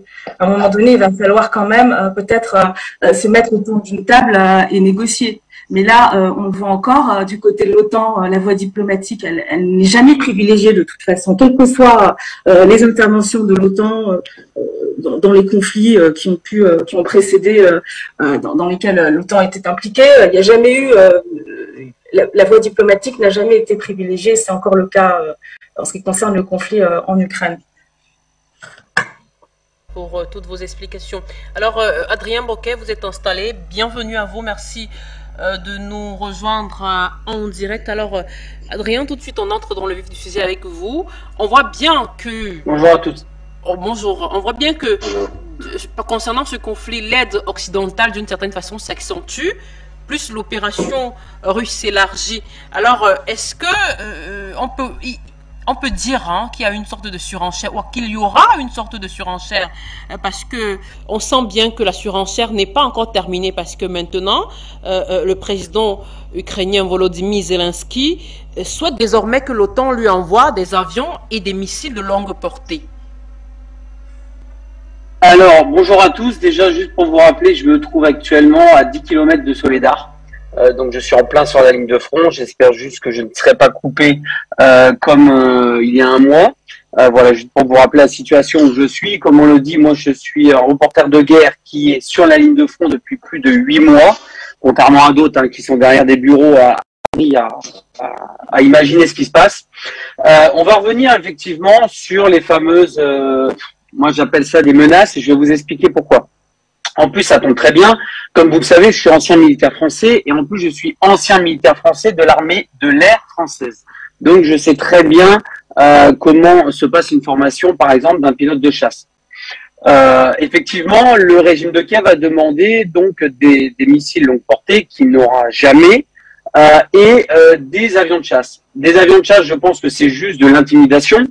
Mais comme l'a expliqué ma collègue tout à l'heure, c'est très logique. Déjà, pour faire une formation, bon, ils ont déjà des pilotes de chasse, mais des pilotes de chasse qui sont, on va dire, qui pilotent d'autres avions. C'est-à-dire que, imaginons que la France donne des Mirage 2000, les Américains des F-16, d'accord, ce sont des aéronefs, donc des avions de chasse qui sont complètement différents, ils doivent apprendre à piloter ces avions.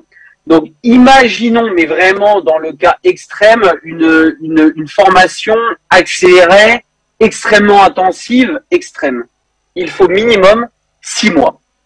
Même pour un pilote de chasse lambda. Imaginons qu'il travaille jour et nuit. Bon, on peut imaginer tout. On va réduire de moitié de 3 mois.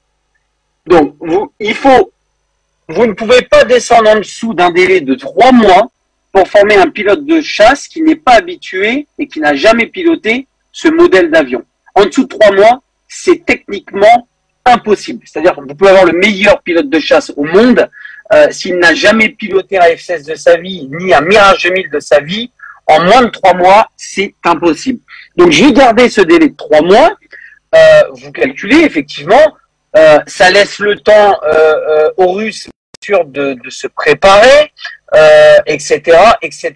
Et dans 3 mois, la guerre ne sera plus du tout pareille. Je l'ai déjà dit il y a quelques mois. Pour l'instant, nous avons une guerre actuellement hivernale, donc une guerre d'obus, une guerre de missiles, tout simplement parce qu'on atteint des températures qui vont jusqu'à moins 20, parfois moins 25. Il y a encore quelques semaines, on a des tempêtes polaires, si vous voulez, qui passent et qui nous amènent jusqu'à moins 25 degrés. Là, ça s'est vachement calmé. On est entre 0 et moins 10 vraiment sur le maximum, mais ça reste quand même très froid. Comment dire, les cours d'eau sont gelés. Il y a la moitié de l'Ukraine, pratiquement la totalité du Donbass, on a de la neige un petit peu partout. Voilà, pour vous donner le contexte. Donc, pour l'instant, il n'y a pas vraiment de combat terrestre, hormis à Soledar. Enfin, Soledar, c'est un nettoyage. C'est-à-dire Soledar a été récupéré par les Russes, donc là, c'est un nettoyage. Quand je dis un nettoyage, c'est-à-dire qu'il reste quelques snipers, des mines, etc. D'où pourquoi l'appellation nettoyage. Et actuellement, donc le combat terrestre continue au niveau de Bakhmout, qui aura de toute façon la même suite logique que Soledar, c'est-à-dire dans quelques semaines, Bakhmout tombera dans les mains russes, c'est une certitude. On peut laisser parler hein, les pseudo-experts sur les autres chaînes qui pensent que Bakhmout va résister. Moi, je vous dis qu'il ne résistera pas. Je tiens à signaler que même les guerres terrestres ont débuté à Bakhmout avant Soledar. C'est-à-dire que à peu près 2 semaines avant, sur l'aile est de Bakhmout, des combats avaient commencé, puis a commencé Soledar, et bon, Soledar qui a été récupéré en premier, et Bakhmout, ils sont dans la continuité. Je vais revenir pour les avions. Déjà, est-ce que les Américains et les Français vont passer cette ligne rouge? Moi, je vous le dis sincèrement, si cette ligne rouge est passée, moi, vous savez, je suis du côté russe, hein, je m'en cache pas, je l'ai toujours dit, je reste reporter indépendant, mais du côté russe, on m'insulte parce que je porte les insignes, mais ce qui est très bizarre, c'est que vous savez, moi, je suis allé en Ukraine, mais quand j'étais du côté ukrainien et que je portais le drapeau ukrainien, etc., personne ne me disait rien. Donc maintenant, je suis du côté russe et je porte le drapeau russe, ça pose un problème. Voilà, tout ça est très ironique, mais il faut aussi comprendre que quand vous filmez même dans un camp, vous devez vous assimiler au camp, aussi tout simplement pour pas qu'on vous tire dessus. Tout simplement. Quand j'étais du côté ukrainien, j'avais donc des patchs ukrainiens pour que les militaires ukrainiens comprennent que je filme de l'autre côté et qu'on ne tire pas dessus. Et ben du côté russe, c'est exactement la même chose. Mais encore une fois, vous savez, il y a des gens qui sont un petit peu limités dans leur cerveau et qui ont du mal à réfléchir. Autre chose, je reviens donc pour les avions. Donc moi, je pense premièrement que c'est un coup de bluff. C'est-à-dire, c'est une pseudo-intimidation que Zelensky veut faire à Poutine, ce qui ne marchera pas. Car, moi, je vous le confirme, hein, pour la Russie, effectivement, les missiles longue portée et les avions, c'est la ligne rouge. Cette ligne rouge, si elle est franchie, je dis bien si elle est franchie, les conséquences seront terribles. Je vous rappelle déjà, premièrement, il y a pratiquement 200 000 hommes qui sont en train d'être formés, qui sont sur la fin de formation, qui sont formés du côté de Lugansk, du côté russe, et du côté de Rostov, donc en Russie, dans différentes unités. On est à peu près à 180 000 hommes qui sont en train de terminer leur formation. Ces 180 000 hommes vont être déployés dans quelques mois, à partir du printemps, au niveau des lignes de front. Je vous laisse calculer la totalité des combattants ukrainiens, des combattants russes actuellement, et les 180 000 que vous allez rajouter. Ça voudrait dire que d'ici 2-3 mois, la Russie sera pratiquement juste en soldats x3, voire x4 au-dessus de la puissance, on va dire, terrestre ukrainienne. Ce qui va être terrible hein, pour les Ukrainiens, terrible. C'est-à-dire que là, aujourd'hui, pour l'instant, la guerre est assez figée, elle est terrible au niveau des bombardements. Ça, je peux en témoigner moi-même. Hein. On est bombardé jour et nuit, mais ça va dans les deux sens. Mais quand la guerre terrestre va reprendre, c'est-à-dire au printemps, dès que les températures vont commencer à 5-10 degrés, les chars vont plus être embourbés, tous les véhicules terrestres vont pouvoir avancer, la guerre va littéralement changer. On a eu une guerre en 2022 qui était assez, excusez-moi du terme, normale. La guerre de 2023 va être épouvantable. Et je vous dis ça, moi je suis sur place, on voit les soldats arriver, on voit les chars, les tanks arriver, en train de se préparer, etc. Les Russes ont énormément de moyens, énormément d'armes. D'ailleurs, je pense que vous avez vu le reportage de Régis Le Sommier, reporter de chez Omerta, qui passe dans à peu près tous les médias. Je voudrais faire un petit aparté sur Régis Le Sommier, que j'apprécie énormément, que je connais un petit peu, car je suis passé à Valeurs Actuelles avec lui pendant plus de 2 heures. C'est un très très bon reporter de guerre, mais je tiens à dire, mais je voulais juste regarder ce que j'ai sur le bras ici, d'accord? C'est un patch d'une unité qui s'appelle des vétérans de Poutine, d'accord? C'est une unité des forces spéciales dont je ne fais pas partie, mais je travaille avec eux depuis de nombreux mois. Je les filme et notamment ils me protègent. Pourquoi je vous dis ils me protègent? Parce que vous savez que je suis menacé de mort par les services secrets ukrainiens, mais pas que. Donc grâce à cette unité, je reste en vie au Donbass. Pourquoi je vous parle de cette unité? Parce que Régis Le Sommier est venu 10 jours avec son équipe et a tourné avec des combattants de cette unité. Je voudrais juste préciser que Régis Le Sommier est arrivé dans le Donbass en secret. C'est-à-dire qu'il a demandé à que les correspondants français, c'est-à-dire moi, Christelle Néant, Xavier Moreau et d'autres ne soient pas au courant de sa venue du Donbass. Vous savez pourquoi?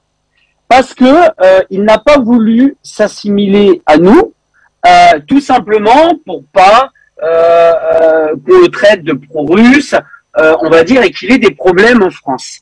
Je vais juste pointer là-dessus parce que, alors, le reporter très bien, il dit des vérités qui sont très bien, sauf il dit pas toute la vérité.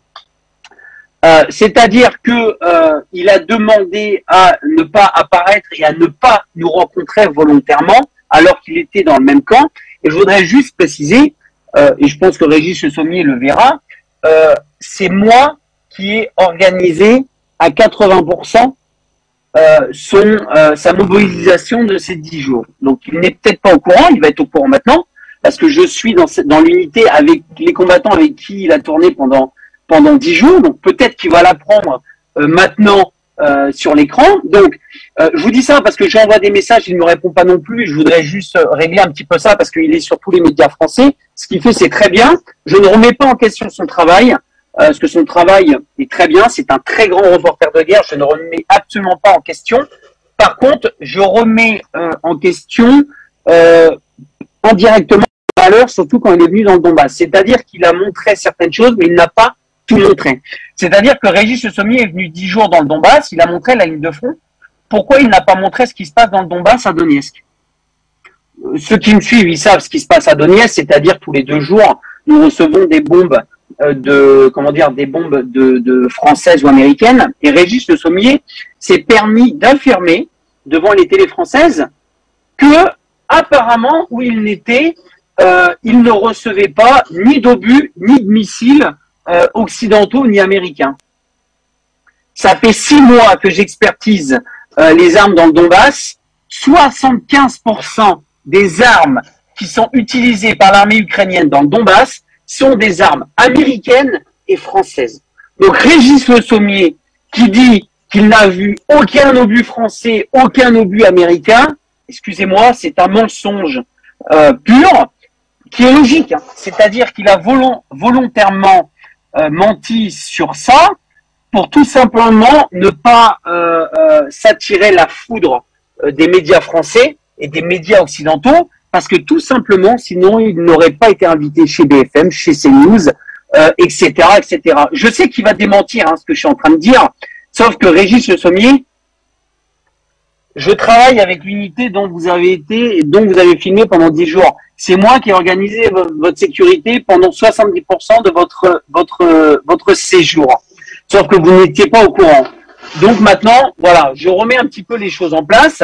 Ce qu'il a fait, c'est très bien, mais ce qu'il a fait, c'est à 70%. Donc vous l'avez compris, c'est-à-dire que même les médias français indépendants ou sur une grande chaîne qui viennent encore dans le Donbass se permettent encore de cacher certaines choses, car les lignes directives françaises, comme je le répète depuis 10 mois, si vous dépassez une certaine ligne rouge, vous ne serez pas invité sur les médias français, BFM TV, etc.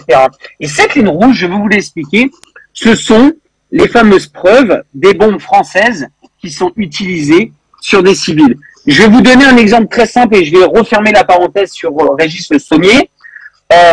Il n'y a aucune explication, aucune excuse il est venu 10 jours dans le Donbass, sur les lignes de front, à côté, juste à quelques kilomètres de moi d'ailleurs, au niveau de Soledar, sur les lignes de front de Soledar et de Bakhmout.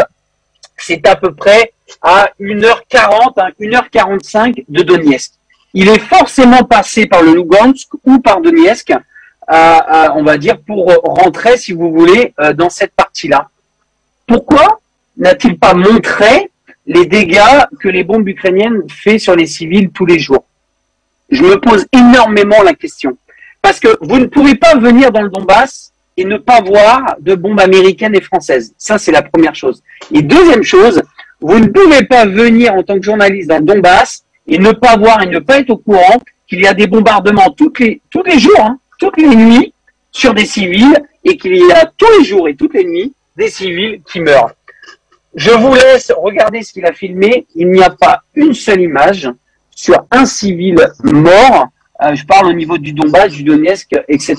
Voilà. Je voulais rétablir un petit peu ça. Alors, Régis Le Sommier, je ne lui en veux pas. Je ne lui en veux pas. C'est un très bon reporter, je le répète.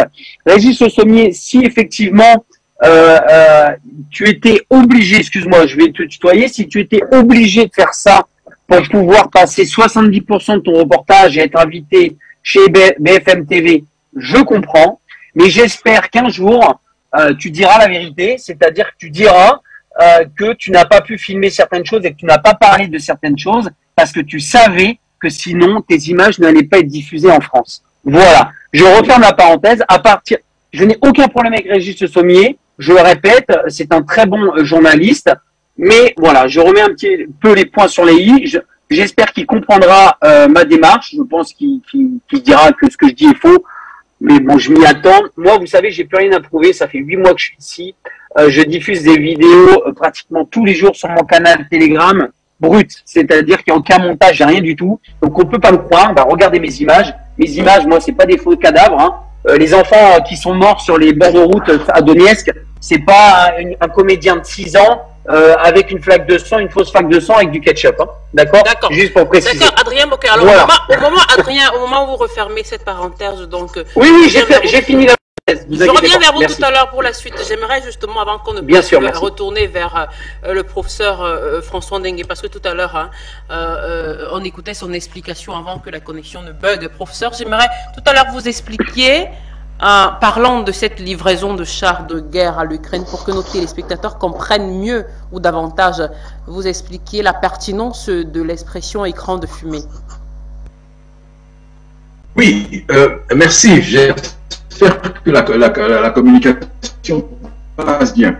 C'est un écran de fumée parce que l'écran de fumée est fait pour cacher des choses.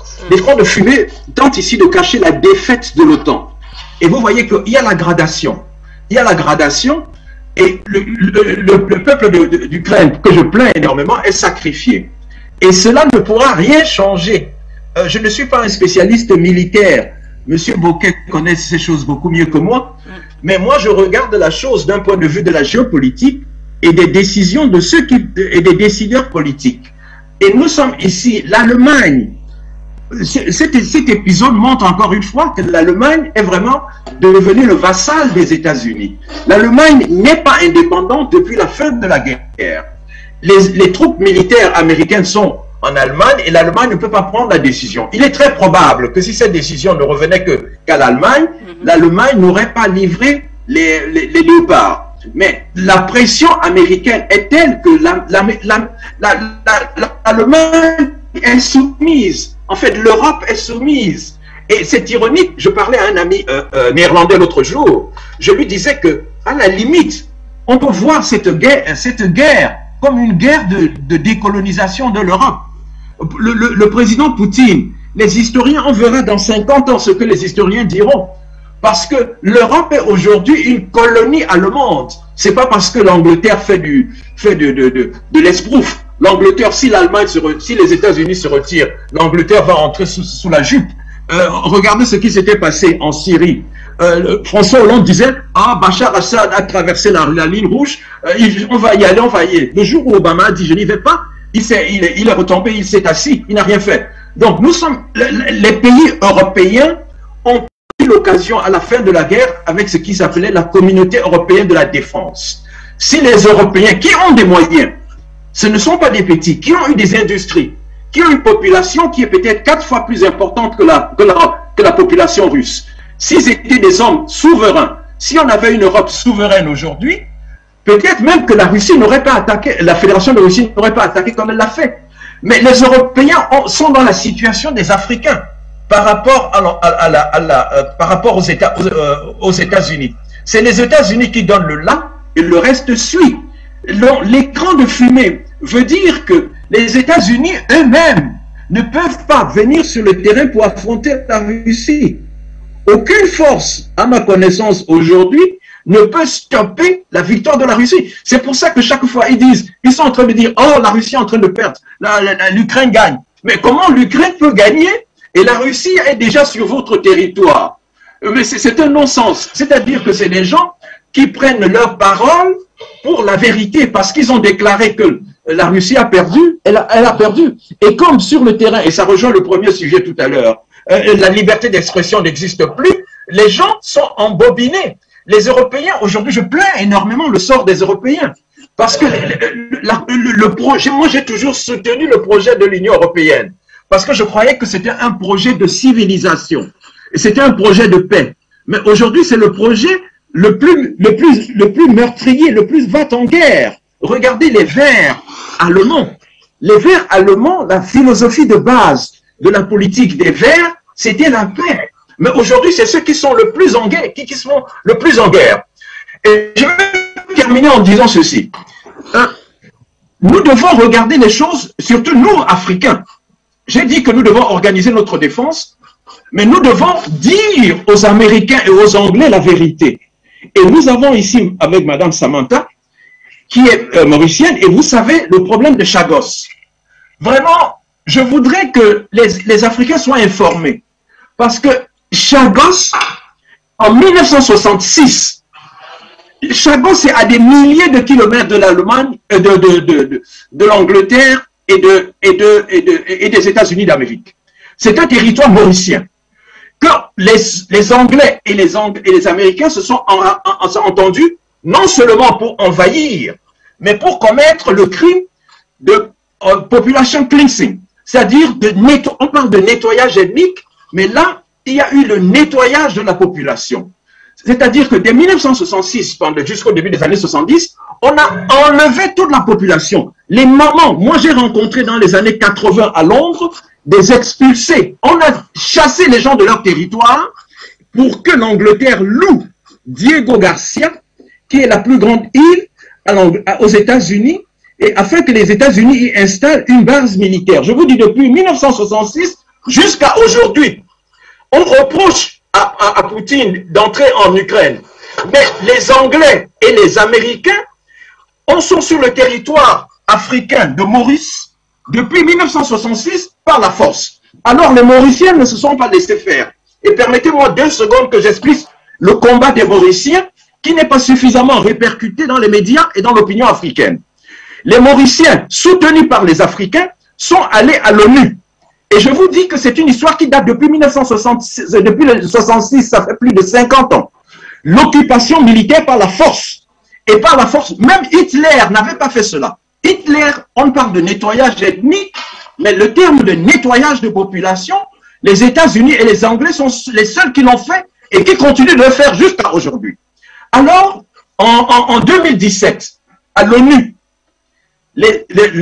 l'Assemblée générale des Nations Unies, a pris une résolution qui s'appelle la résolution A71-292 du 22 juin 2017. Il faut dire des trucs. Que disait cette résolution? Cette résolution, et voyez comment les choses sont. Les Africains, parce qu'ils sont dans la position ceux qui veulent respecter le droit, parce que chaque fois vous entendez ces gens, ils nous disent respectons le droit, on est allé à l'ONU. Et cette résolution demande à ce que la Cour internationale de justice donne son avis. Figurez-vous que ça a pris 2 ans pour que la Cour internationale de justice donne son avis. Et finalement, la Cour internationale de justice a donné son avis en février 2019. Et puis maintenant, les Africains sont repartis aux Nations Unies.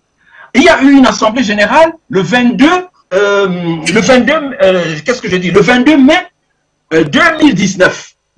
C'est l'ambassadeur Nyang du Sénégal qui a porté la résolution. Vraiment, il faut féliciter l'ambassadeur Cheikh Nyang qui a porté la résolution au nom de tous les Africains. Et qu'est-ce que la résolution des Nations Unies disait? La résolution des Nations Unies disait ceci. Nous demandons, écoutez bien, encore, pendant ce temps, les Mauriciens, c'est-à-dire les gens de Chagos, n'avaient pas le droit de rentrer chez eux. Et la résolution demandait quelque chose de très simple. Nous donnons 6 mois à l'Angleterre et aux États-Unis de déguerpir, alors qu'ils occupent le territoire depuis 1966 de façon illégale. Pendant cette résolution, M. Cohen, qui représentait les États-Unis d'Amérique, pendant le débat, a dit « Jamais nous ne le faisons, nous reconnaissons la souveraineté de l'Angleterre sur cette partie qu'ils avaient de Maurice qu'ils appellent BIOT, British Indian Ocean Territory. Nous ne sommes pas à côté, c'est pas à 2 kilomètres c'est pas à la frontière de l'Angleterre, comme l'Ukraine est à la frontière de la Russie. Ce n'est pas une menace sur la sécurité de l'Angleterre ou des États-Unis. Voyez le 2 poids 2 mesures. Et ces messieurs ont le toupet de venir nous parler de droit, de respect des droits. Nous sommes loin. Le représentant américain qui s'appelle M. Cohen, vous pouvez aller voir les débats, a dit « nous ne respecterons pas ». Et la résolution a donné 6 mois, et 6 mois après, l'Angleterre n'a pas respecté. On a dernièrement interrogé le président Biden sur cette question. Le président Biden a répété que les États-Unis d'Amérique soutiennent l'Angleterre et que les États-Unis d'Amérique y resteront par la force. Nous sommes à l'île Maurice. Quelle est la distance entre l'île Maurice et les États-Unis? Cela ne présente aucune menace, alors que la menace ukrainienne est directe sur le territoire américain. Et cette résolution des Nations Unies, qui a été votée donc par 116 pays, en 2019, les Américains ne respectent pas. Il est du ressort des médias africains d'informer les Africains sur des choses absolument anormales. Il y a des Africains courageux, comme je vous ai dit, c'est l'ambassadeur sénégalais, M. Cheikh Niang, qui a porté la parole africaine, même si on ne l'entend pas. C'est pas parce que les médias qui dominent n'en parlent pas que nous ne devons pas parler de vérité. Et pendant qu'on a voté, écoutez bien les pays qui ont voté contre la résolution pour que les Africains sachent qui sont leurs amis et qui ne le sont pas. Il y a 6 pays qui ont voté contre la résolution, c'est-à-dire qui supportaient le nettoyage de population, le population cleansing, que même Hitler n'a pas fait, mais que l'Angleterre et les États-Unis ont fait à quelque chose. Il y a Israël. Écoutez bien, Israël a voté pour que l'occupation illégale, criminelle, nazie, plus que nazie, soit prolongée. Il y a l'Australie qui a voté. Il y a l'Angleterre qui a voté, évidemment. Il y a les États-Unis. Et il y a encore Maldives. Et le 6e pays, j'oublie le nom, ça me viendra tout à l'heure. Mais je vais terminer sur ceci. Toute cette opération, cela relève des crimes de guerre. Vous savez que l'article 6 des accords de Londres qui ont défini la charte du tribunal de Nuremberg définit 3 types de crimes. Il y a ce qu'on appelle le crime contre la paix, il y a le crime de guerre et il y a le crime contre l'humanité. Et ce qui s'est passé et qui continue de se passer, parce que ce n'est pas terminé, à Chagos, relève de ces 3 crimes. Alors, que les médias de mensonges, que les médias qui continuent d'accabler Poutine et oublient ce crime qui date depuis 1966. C'est un crime qui date depuis 1966 et dont personne n'en parle. Les Africains, quand je vois les dirigeants américains se balader en Afrique, donner des leçons, je les vois prendre le Congrès qui prend une loi pour dire aux Africains, écoutez, si vous faites des affaires avec les Russes, voilà ce qui va vous arriver. Il faut d'abord vous demander, qu'est-ce que vous faites à Chagos depuis 1966? Pourquoi ne respectez-vous pas le droit international? Pourquoi ne respectez-vous pas les résolutions des Nations Unies? Donc, nous sommes là en pleine l'hypocrisie et le mensonge est une de leurs caractéristiques. Nous devons toujours avoir un minimum d'éthique, parce que c'est ça qui est important. Les relations entre les populations ne doivent pas être basées sur la force. Ils envoient des chars, qu'ils enverront des avions, mais malheureusement, pour une fois, c'est pas la Fédération de Russie est dans son droit, dans ce qu'elle a engagé, et elle va réussir. Ça prolongera le martyre de l'Ukraine. On ne sait pas ce que sera l'Ukraine après, ce qui restera de l'Ukraine. L'endettement de l'Ukraine est énorme, l'endettement des États-Unis est énorme. Il y a un site américain qui s'appelle, qui fait ce genre, qui s'appelle Responsible Budget, et qui montre qu'il y a déjà eu 113 milliards de dollars rien qu'en 2022. Donc, en résumé, nous ne devons pas être effrayés. Nous autres Africains, nous devons organiser notre défense commune, ne pas nous laisser impressionner, et chaque fois qu'un de ces gens, que ce soit un dirigeant français, un dirigeant américain, un dirigeant anglais vient nous parler, nous devons d'abord leur rappeler, monsieur, avant de nous parler, respectez la résolution des Nations Unies, cette résolution qui est la résolution 73-295, adoptée le 24 mai, qui demande aux États-Unis de déguerpir, à l'Angleterre de déguerpir, et de restituer la souveraineté des îles Chagos au gouvernement de Maurice. Et le premier ministre de Maurice, la dernière fois, a dit que les États-Unis et l'Angleterre, c'est les champions de l'hypocrisie. Je crois qu'il a raison. Mais la responsabilité des médias africains est d'informer l'opinion africaine parce que une opinion informée est mieux armée et ne peut pas se laisser manipuler. Merci, j'ai été un peu long, mais cette histoire de Chagos, peut-être qu'il faudra un jour faire une émission spéciale là-dessus parce que c'est crucial. Ça montre l'hypocrisie parce que c'est comme ça qu'ils ont procédé lors de l'esclavage. C'est comme ça qu'ils ont procédé lors de la colonisation. Maintenant que nous avons un petit interstice pour nous exprimer aussi, il faut que nous en profitions. Excusez-moi, merci. Alors, nous sommes exactement à 12 minutes de la fin de l'émission. On va repartir à 2 ou 3 minutes à chacun pour conclure. Je vais commencer avec Gamal Abina. Alors, sur cette question, on va rester sur cette thématique concernant la livraison des chars. Nous aurons l'occasion de parler de notre seconde thématique dans nos prochaines éditions concernant donc la relation entre de plus en plus tendue entre la France et le Burkina Faso, et notamment parler du colonel, du capitaine Ibrahim Traoré qui, selon certains analystes, essuie les pas désormais d'Assimi Goïta. Alors, Gamal Abina, on va commencer avec vous justement sur cette question des chars. Je posais la question tout à l'heure à Adrien Boquet. Alors, pourquoi, selon vous, comment expliquer, je veux dire, à quoi s'attendre dans les prochains jours? C'est vrai que j'aime poser cette question parce que on a l'impression qu'il y a une sorte d'évolution. On monte un cran à chaque fois après les livraisons des chars. Aujourd'hui, Volodymyr Zelensky, il y a une surenchère, disent des analystes, qui demandent carrément des avions de guerre. Comment comprendre cela et à quoi s'attendre dans les prochains jours concernant la suite logique de cette guerre, appelée ainsi sous d'autres cieux, et du côté de la Russie, comme Samantha le disait, l'opération spéciale? Il y a deux questions dans ce que vous me posez. Très rapidement, vous pouvez rajouter, ce qui est intéressant de le rappeler, en termes de droit international, l'île de Mayotte, qui est occupée illégalement par la France depuis 1975 pour faire une base militaire. Il faut comprendre que c'est une question géostratégique et militaire qui les pousse à occuper illégalement une île alors que la France est condamnée par l'ONU. Ça, c'est pour le dire. Ensuite, vous m'avez posé la question sur ce que fait le général Traoré, l'effet de contamination qu'on est en train d'observer, les contagions. Évidemment, ça devait arriver parce que le modèle avait commencé en Centrafrique. On s'est rendu compte que Touadéra fait appel aux Russes et ça a évité une guerre civile. Il faut toujours rappeler qu'on a évité un bain de sang en Centrafrique. Ça a tendance à être oublié.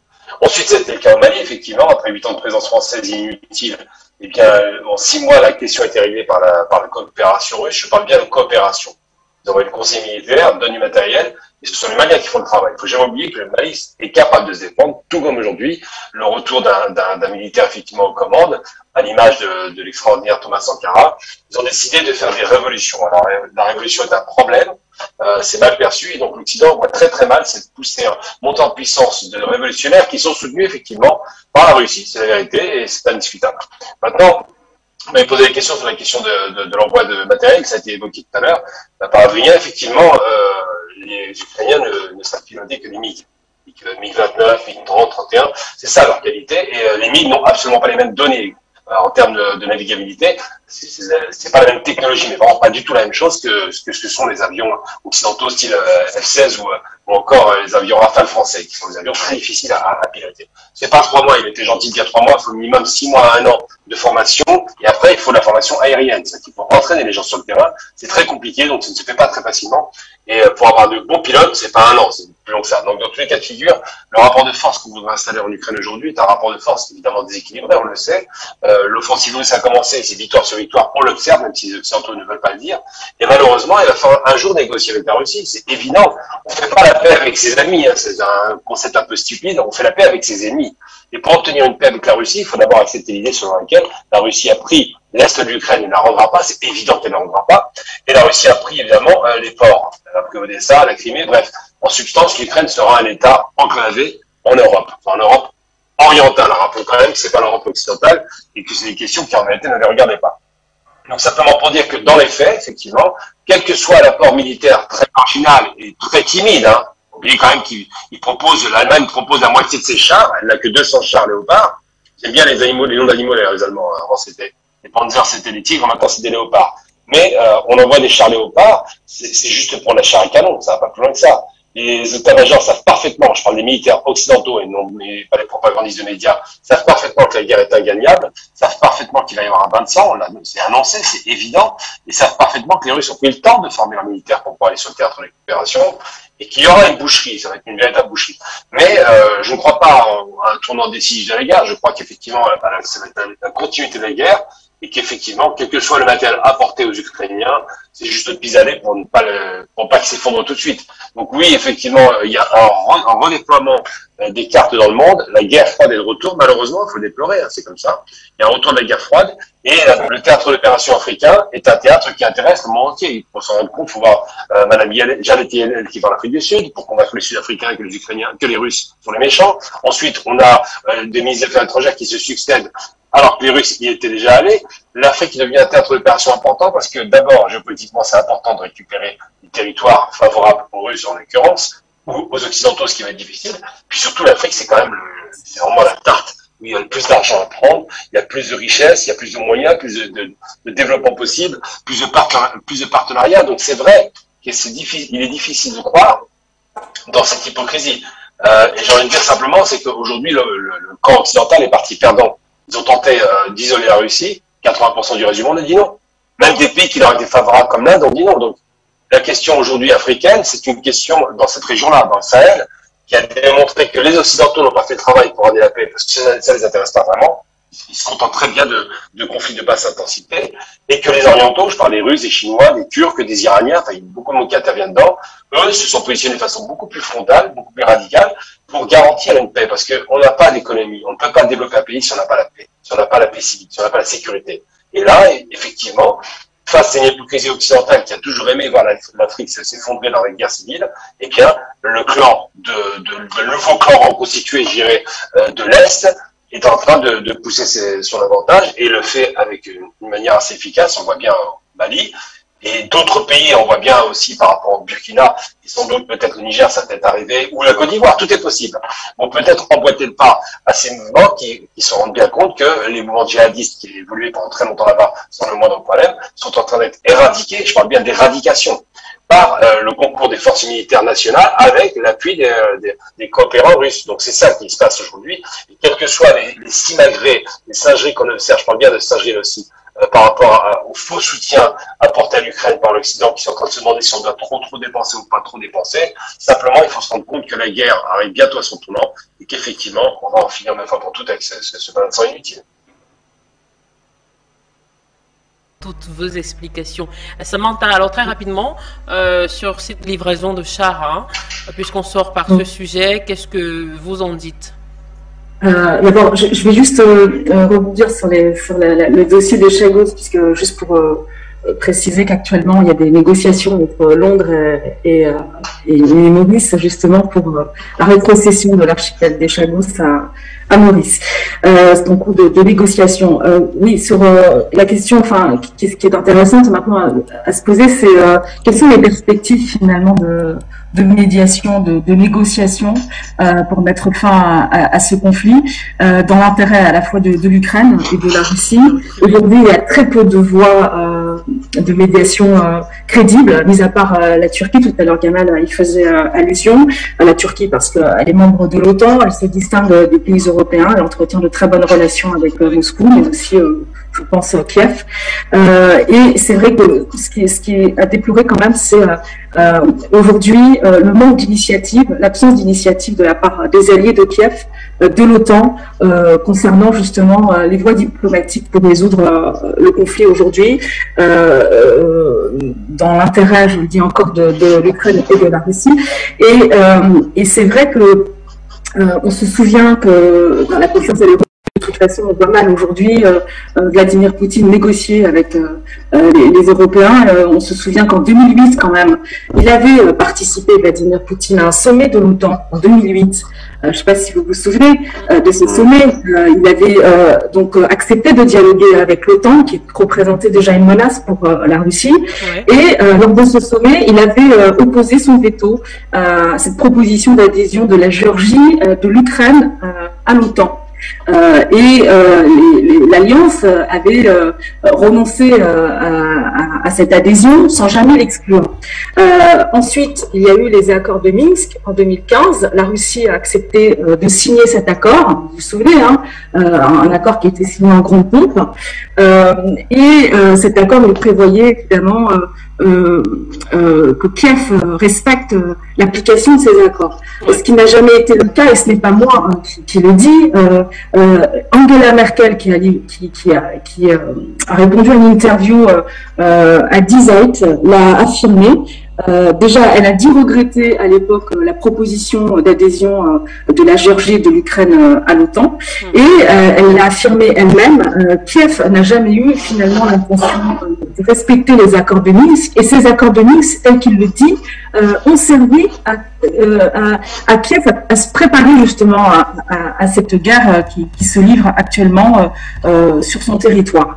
Et donc, François Hollande a aussi confirmé les propos d'Angela Merkel. Donc, je ne vois pas comment aujourd'hui Vladimir Poutine se laisser berner une troisième fois par les alliés dans le cadre d'une médiation, de négociation. Je pense que les alliés vont devoir réfléchir, peut-être faire un travail de rétrospection même, pour pouvoir poser des bases saines de médiation, de négociation, dans l'intérêt de l'Ukraine et dans l'intérêt de la Russie. Et il va falloir peut-être aussi accepter de se tourner vers Ankara aussi, pour pouvoir, pourquoi pas, entamer de nouvelles négociations. Il y avait déjà eu des initiatives, on en a parlé tout à l'heure. D'accord, je vous remercie Samantha, merci beaucoup pour vos analyses et toutes vos explications tout au long de cette émission. Andrea Moquin, vous êtes sur place, hein, vous êtes reporter de guerre, vous êtes sur le terrain, vous vivez la situation en direct, hein, et Samantha le disait tout à l'heure, les perspectives justement de cette guerre, de ce conflit, alors que les voies diplomatiques semblent fermées en dehors de celles entreprises par la Turquie notamment. Qu'est-ce que vous entrevoyez? Alors, déjà, je voudrais rappeler à tous les téléspectateurs une chose qui est pour moi, je pense, très importante. Il faudrait pas oublier que pendant les périodes de Noël, Vladimir Poutine a encore une fois dit qu'il était ouvert à la négociation et à la parole.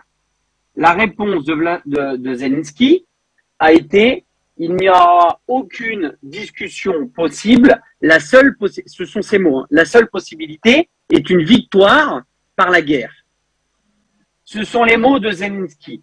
Donc, il ne faut pas oublier ces paroles-là. Il ne faut pas oublier que du côté russe, la porte est toujours ouverte à la négociation par rapport à l'Ukraine, et que depuis plusieurs mois, c'est le régime de Kiev qui refuse de dialoguer, et que la seule solution pour l'Ukraine est la victoire par la guerre, ce qui est quand même un petit peu aberrant. Autre chose, on va partir sur les chars, parce que, excusez-moi, j'ai oublié de parler des chars, très très important, moi qui suis sur le terrain, excusez-moi du terme, pour tous les téléspectateurs qui sont ici, il y a un image sur cette histoire de chars, ça va être très court, très bref.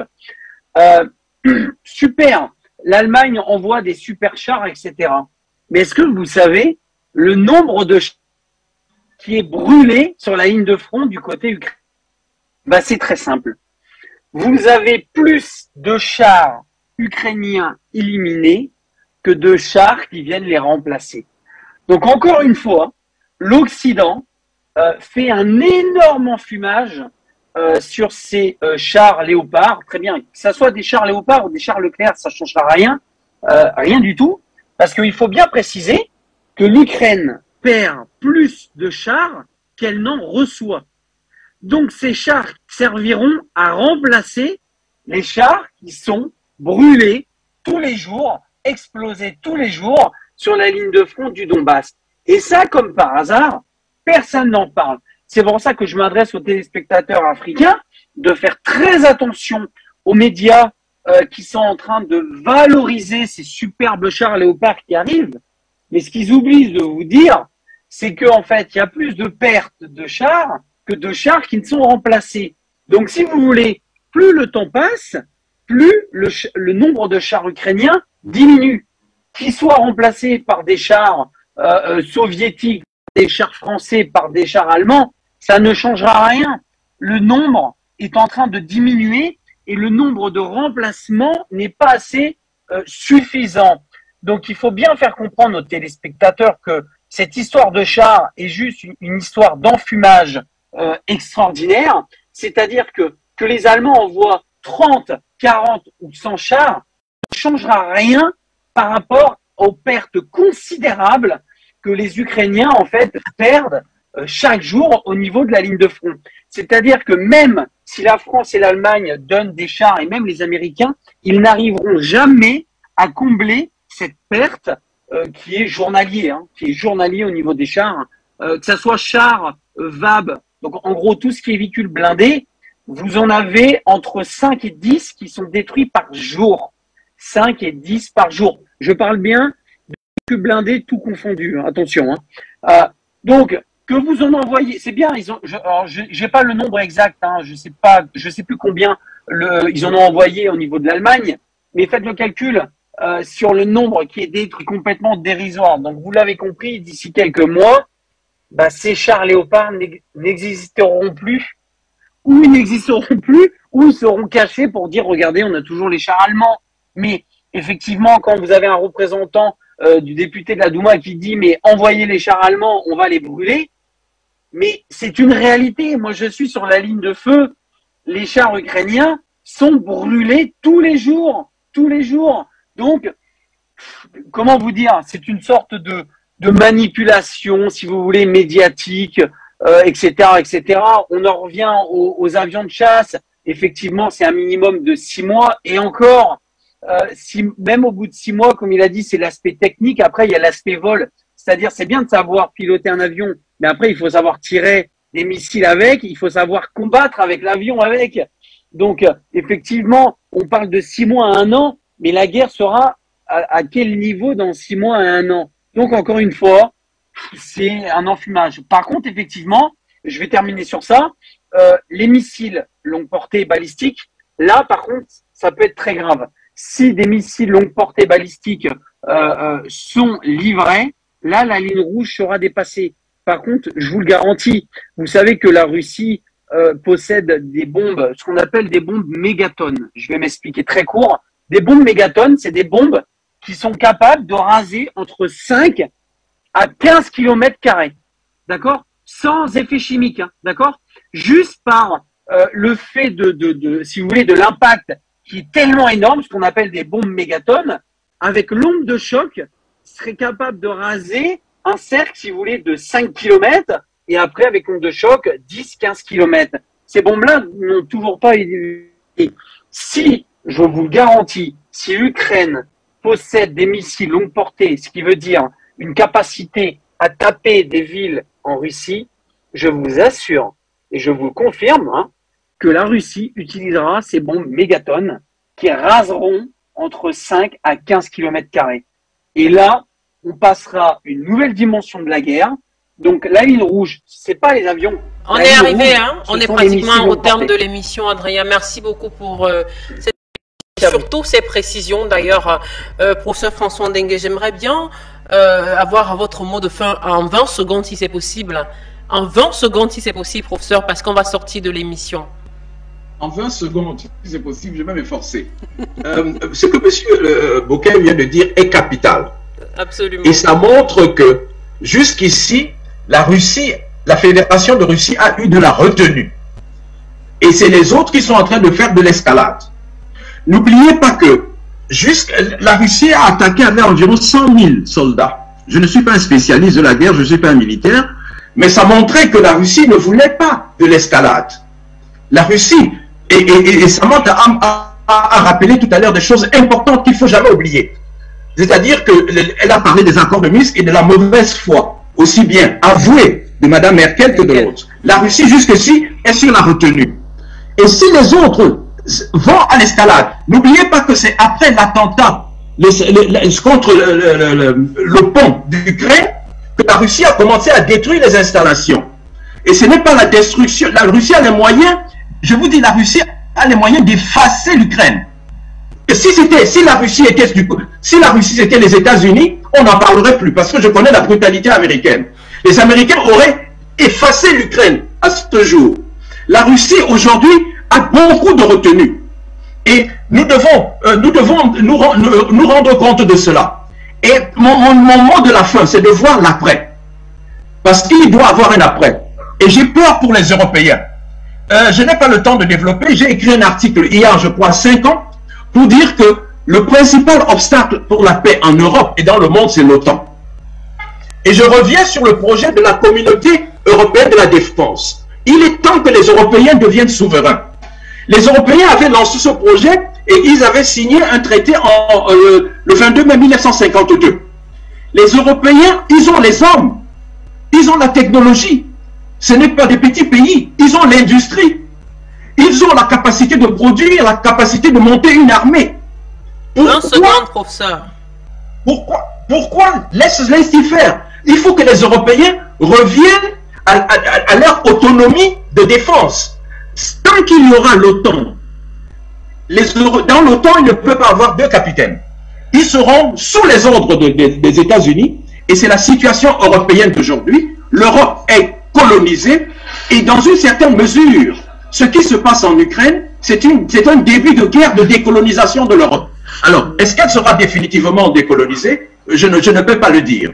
Voilà mon analyse à ce niveau. Je ne suis pas un militaire, que ce soit des chars Abraham, je ne connais pas tous ces trucs, mais voilà ce que je peux dire du point de vue de l'analyse de la géopolitique et de la prospective. Merci, professeur. Je vous remercie infiniment. Merci également à vous, Adrien Bocquet, Samantha Ramsamy, Gamal Abina. Merci à tous les 4 d'avoir partagé avec nous ce plateau pour éclairer davantage à la lanterne de nos téléspectateurs, voilà, concernant ces sujets importantissimes, majeurs de la géopolitique internationale. Fidèles téléspectateurs, je vous remercie de votre bien aimable attention. Merci de nous avoir suivis de bout en bout. Merci également à notre équipe technique de ce matin, principalement à notre réalisateur Nathan Daé. Merci à toute la rédaction d'Afrique Média. D'ici là, portez-vous bien. Au revoir.